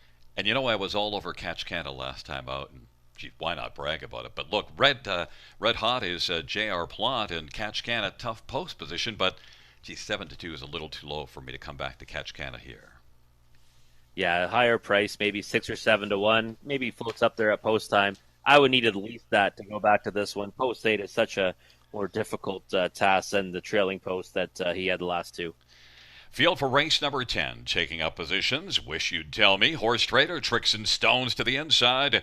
Red Hot Torch and Seeing a Magician in the center. To the outside, Willie or Won't He? Veyron and Catch Canna. Field of 8, race number 10. They're in the stretch. Here they come. Giddy up. Field for the 10th race is at the start of the Robin. Tricks and Stone spots the field about 5 lengths. Wish You'd Tell Me down to the inside. Horse Trader as they drive around the turn, and then Red Hot Torch. Willie or Won't He continues to march. Willie or Won't He now is going to drive on, and Willie or Won't He? He will. He'll clear to the lead in front of Wish You'd Tell Me. Horse Trader is racing position 3rd. Red Hot Torch is 4th, and then Seeing a Magician as they race their way on to the opening quarter. Then it is back to Catch Canna. Tricks and Stones is having a troubled outing and is second from last on the outside. And Veyron to the inside is trailing the field. 28 seconds, the opening quarter. And Willie or Won't He? Even money on the board is racing in a lead of about 1 3/4. Wish You'd Tell Me. And Austin Story is there in the pocket. Horse Trader is positioned 3rd. And Red Hot Torch is racing 4th as they now race their way off the turn. There goes Seeing a Magician now, working on the outside. And Tricks and Stones now is moving on the outside, but has work to do, but is advancing. Then it is back to Kachkana, second last, and Veyron is trailing the field. 57-2 is the halftime. Wish You Tell Me leads it by about a length and 3/4 as they race on into the backstretch. Willie or Won't He leads it, and Horse Trader is second. Wish You Tell Me to the inside is third. As Willie or Won't He, Horse Trader to the outside. He's getting a little closer. It is Willie or Won't He, Horse Trader at 10-1, and then to the outside, See the Magician. Wish You Tell Me to the inside is racing fourth, and Tricks and Stones has made a nice recovery and is 3 wide and is flying up on the outside now, and also from the backfield comes Veyron, 3/4 in 127. Willie or Won't He still has some work to do. Horse Trader hasn't gone away. On the inside, Wish You Tell Me, Tricks and Stones, and Veyron is also on the outside, and then Seeing a Magician. They come on down the stretch drive. Willie or Won't He, Willie or Won't He, Tricks and Stones with a huge recovery to win. Horse Trader, then Willie or Won't He, and Wish You Tell Me was down to the inside.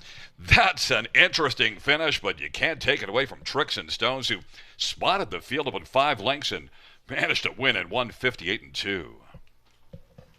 Yeah, very impressive for Tricks and Stones to come from way out of it after making a miscue early and being out of it. Willie or Won't He just had to come home and 30. Well, they came home in 31-2 at the end there. He got tired at the wire, got beat by Horse Trader as well under the line. Very interesting race, to say the least. And actually, Horse Trader stayed around a lot longer than I thought he would, because he did a lot of work. Yeah, definitely. He was first over a long way against Willie or Won't He, and I thought that Willie or Won't He would put him away on the final turn there, but Horse Trader had other ideas and kept on coming first over. But Tricks and Stones, wow, what an effort from this one to cruise past them at the wire. Yeah, we get a 3-2-6-1. Is your top 4. Veyron was flying late, but just managed to get up to get a 5th. 3-2-6-1 as Willie or Won't He drops back to 3rd at the finish. And but it's all Tricks and Stones. You seldom see in this class a horse can spot a field 5 lengths and still come around them and win comfortably. Yeah, definitely a very impressive effort. Usually when horses get away towards the back at this level, they just have to kind of take their lumps and get a piece of it. Well, he had other ideas tonight. He came around them all to score at 3-1. And the horse that proved that he belongs, although I didn't think he did because he's in tougher, was one Wish You'd Tell Me, who managed to stick around at 20-1. Yeah, that inside post from the rail usually lands on the board at 20-1. Nice one to land on the bottom end of the Super. 3-2-6-1, the top 4. Back in front of us is number 3, Tricks and Stones, a 5-year-old Trixton Bay horse owned by Triple S Equine of Newton, Ontario. Patrick Shepard, the trainer.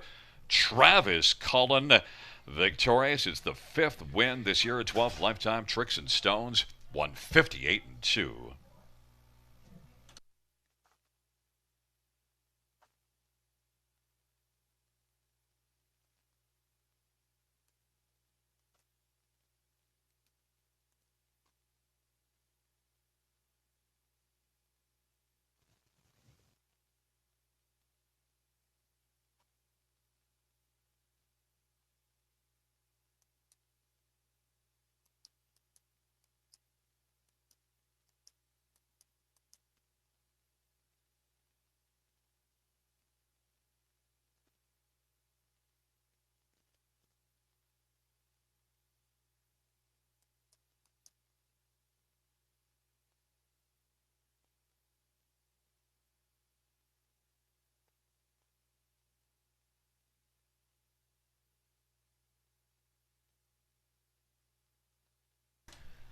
The 10th race payouts, 3 Tricks and Stones. $8, $5, $10, $3, $10, 2 Horse Traders, $7, $3.96, Willie or Won't He, $2.70. The $2 exactor, $35.30. The dollar try, $53.70. Dollar super, $330.40.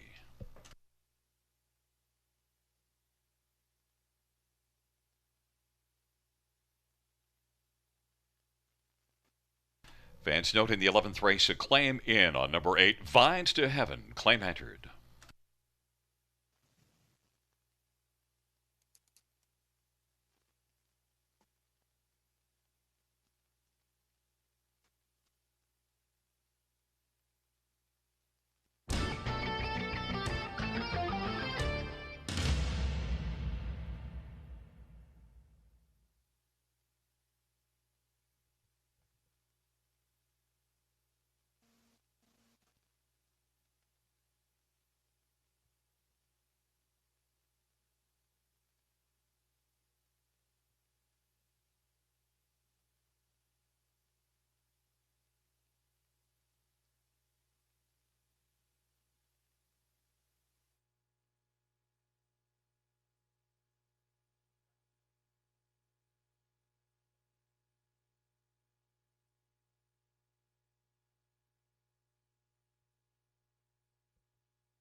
All right, folks, we made it to the last dash of the night. Race 11, and you know what that is. Time for the super high five. We've seen a lot of nice payouts, including one earlier tonight in race number 6. Hopefully, there'll be another one here in the nightcap. And in here, it's Philly Mare's Claimers, and it's a handicap event for $10,500, $12,500, and $15,000 claimers. And I went to the trailing post, number 9, Fern Hill Bella. And if you watched last week, I said that I would come back to this one after her latest effort. She ended up getting locked in along the cones and did finish with some nice pace to get 5th in a non-winners of 2000 last 3 event. The third place finisher there was Maddie's Credit, who came back with a very impressive victory earlier tonight. So I'm okay. The fact that I'm on Fernhill Bella, and 7-2 is a decent price on this Moreau pupil. And I think the one that she's got to beat is her stablemate. Another one from the Richard Moreau bar, number 8, Vines to Heaven. Right now, 5-2 on the board on this one. However, that price is going to come down because she is the big favorite in the pick 4 and the big favorite in the daily double. So I certainly think that Vines to Heaven will go off as an overwhelming favorite in here. But I think that she's going to have to beat her stablemate, who gets a better post position in that trailing spot, and she should get away from a rail horse that does have some speed in front of her. So I like Fernhill Bella over that one, but I think both the Moreau pupils are the ones to beat here. So I'm going to start off with 9-8 for my top 2. Then number 6, Stonebridge Drama. Last time here got away 6 from the 6 hole and against Salzburg Raven. That was on June 25th. Wasn't able to really make up much ground. If you go back to June 11th, though, was a winner here in 156-3 and non-winners of 60,000 life. I think if she can come back with that effort, she can land on the ticket somewhere. 16-1 seems like a pretty decent price on this one right now. That's for sure. And in for 4th, I've got number 1, Zealous Sealster. Last time, difficult journey on the outside. Probably a little tougher than this one could take at 25-1, but did finish 4th. 2 starts back, and now winners at 2000 last 3. Now gets rail control and the hot hand of J.R. Plant. He's got 4 on the night. Been looking for 5 in this last dash of the evening. And right now 3-5, though, on this one. Too short of a price for my liking, but I will have this one underneath. That's for sure. I'm hoping Zealous Sealster can give Fernhill Bella a good trip off the gates. And then for 5th, I'm going to throw in number 2, Ladies from Hell. Been racing last time at Mohawk Park and against a pretty tough group of mares there. Inside post, should be able to maybe hide it along the cones and get a piece of it. Right now 25-1. Always got to use those inside numbers underneath in your super high 5 tickets. But for me, I'm going to zero in on number 9, Fernhill Bella, and number 8, Vines to Heaven, the 2 Moreau pupils. They're coming on the track right now, and we'll come back and talk about it one more time with Gary Guy after the post parade.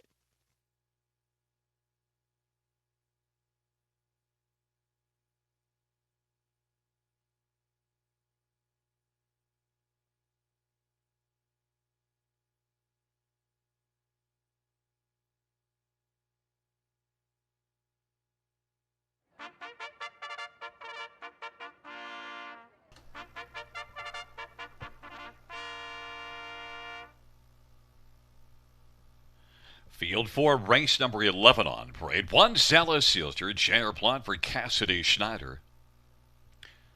And number 2, Ladies from Hell, Teleporth for David Brain and Nathan Bain.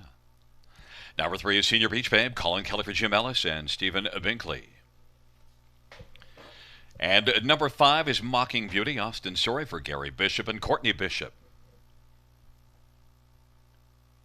Number 6, Stonebridge Drama, Scott Colder, Patrick Bissett, and Gary Stoddart. Number 7, Stargazing Cruiser, Billy Davis Jr. for Shelton Rose. Number 8 is Vines to Heaven, Brett McDonough for Richard Morrow and Norman Beausoleil. 9 is Fernhill Bella, Jay Harris for Richard Morrow and Carol Voyer. Field of 8, the 4 is out. We'll stay right there with number 9, Fernhill Bella. Well, actually, there is number 8, Vines to Heaven on right now. So we'll talk about number 8, Vines to Heaven. And Brett McDonald. Now, Rob, I got the jump on you early, but now I need to score here in the 11th race just to force it to overtime. I'm kind of a a little Maple Leaf-itis. I let you come by, and now I'm chasing the game here. But Vines to Heaven, the claim is in. That was a big mile at Georgian Downs last time out. Came first up, and I was really impressed with what I saw there. Of course, I called that race a win in 54-2 for Vines to Heaven, and I'll accept the post position 8-5. Other fans are accepting it as well. Yeah, definitely. And I think 8-5 right now actually is probably a bigger price than she should be based on the double and the late pick 4 payouts. Stella Seals are taking a lot of money right now at 4-5 from the pole position, but I certainly think that Vines to Heaven is the one to beat. And, moves over one spot with the scratch of the 4-style snapshot. But, it's still difficult even from that 7 hole. That's why I went with their stablemate, who's a big price right now.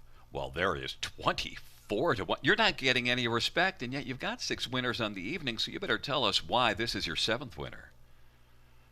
Well, last time we said right in the post-race analysis that I was going to come back to this horse, and I stuck to it. No winner to 2000 last 3, got away 4th off the gate, wasn't able to make a move, didn't want to be first up, ended up finishing with pace, 5th, just 4.5 lengths off of the winner. Maddie's Credit finished 3rd in there. She came back and raced Giant tonight. I don't know, 23-1 is insane, and that will not hold come post time, I don't think. She was a big-time earner last year as well, and she did close that final quarter 28-3. There is a number 6 Stonebridge Drama. Scotty Coulter has been driving well of late, and the Tan Tornado is Stonebridge Drama. 3 wins in 10 starts of the year. A win here in 56-3, 3 starts ago.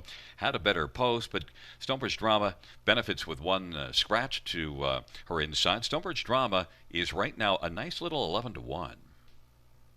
Yeah, definitely. And if she can come back to her winning effort here 3 starts ago, I think she'd have a chance. But her last 2, post 8, post 6, now slightly better with the scratch. Definitely one you need to use underneath. 11-1, bit of an overlay. You know, one that there's definitely no overlay on at all. 2-5 on Zealous Sealster. Yes, J.R. Plot is hot, and Zealous Sealster can get off the gate, and J.R. can get one off the gate. But boy, 1-2. Yeah, that's a way too short of a price for my liking. We're racing non-winners of 2000 last 3 and her last 2, but I have a hard time, taking this one over Fernhill Bella. This one's actually missed a week, whereas Fernhill Bella's come back and raced, last time. I don't know, 7-5 now. I think this horse should be around 4 or 5-1. She did win here last year in 55-4 and had 4 wins. She qualified June the 3rd better than her 2 races, and the track was off a second, but boy, 7-5, getting a lot of love. Number 2, Ladies from Hell. If you're looking for one on the inside that could land on the ticket, maybe just because of a post position benefit, Ladies from Hell has gate speed and was second here 2 races ago. Tried Woodbine last race, so could come right back around. Got off the gate well last time at Woodbine. Ladies from Hell, 25-1. Yeah, real big price on this one. I think should be less than that. Definitely one I'd be throwing in the bottom of my super high 5 ticket, that's for sure. Maybe in the 4th or 5th spot. 25-1's a big number. Well, the fans have driven number 8 Vines to Heaven all the way down to 3-5 on the board, but Rob at 13-1 right now with Fernhill Bella with his top pick looking for a 7th win on the night. And taking up position, Zealous Sealster, Ladies from Hell. On the inside of the center, Senior Beach Bay, Mocking Beauty, and Stonebridge Drama. On the outside, Stargazing Cruiser and Vines to Heaven. The second tier, Fernhill Bella. Field of 8. 11th dash on a Wednesday night at the river. Giddy up. Here they come. Field for the 11th race is at the start of the rough. Ladies from Hell will get it well. Stonebridge Drama, Zealous Sealster, Mocking Beauty. Fernhill Bella from the second tier follows Zealous Sealster as they work into the backstretch. Zealous Sealster's got the lead right now. Mocking Beauty is on the outside and is marching up second.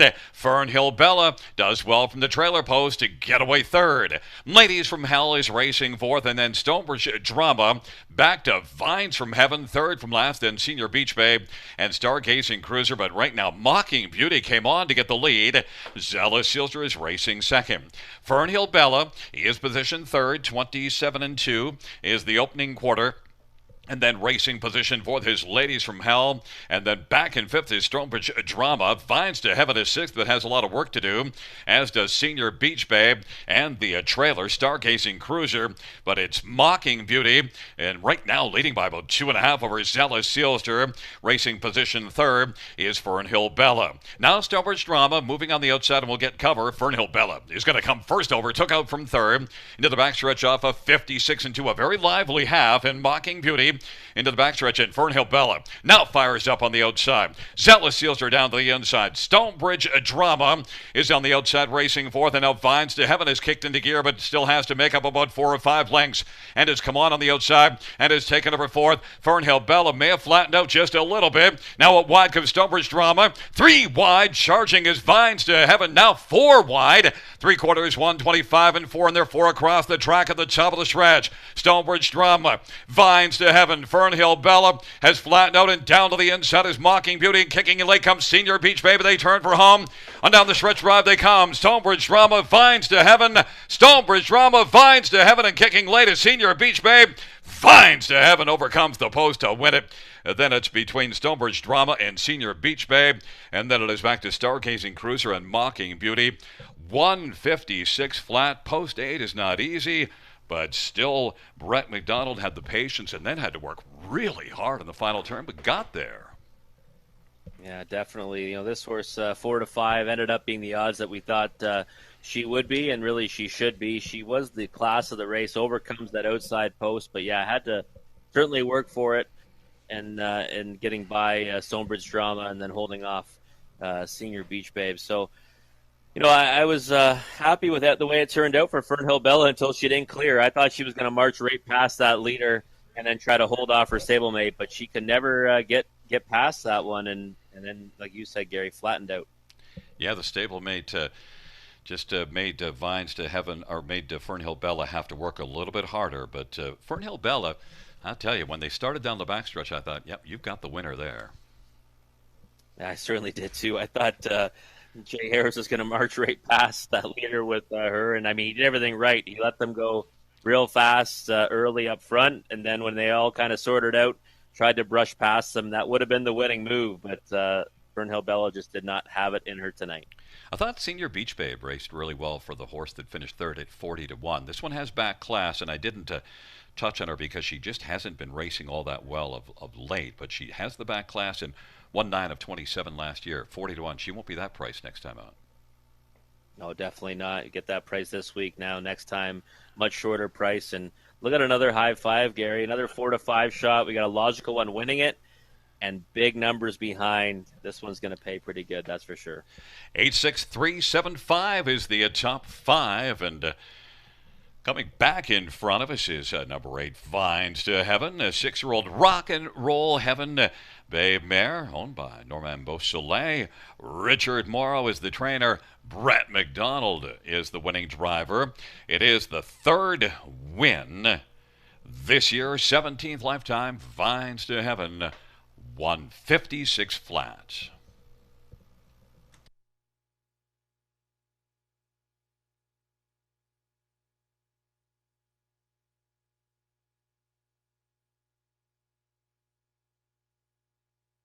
The 11th race payouts, number 8, Vines to Heaven, $383, $346. Stonebridge Drama, $520 and $270. And 3, Senior Beach Babe, $690.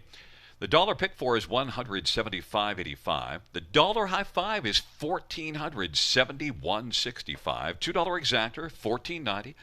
Dollar try, $82.40. $2 double, $15.40.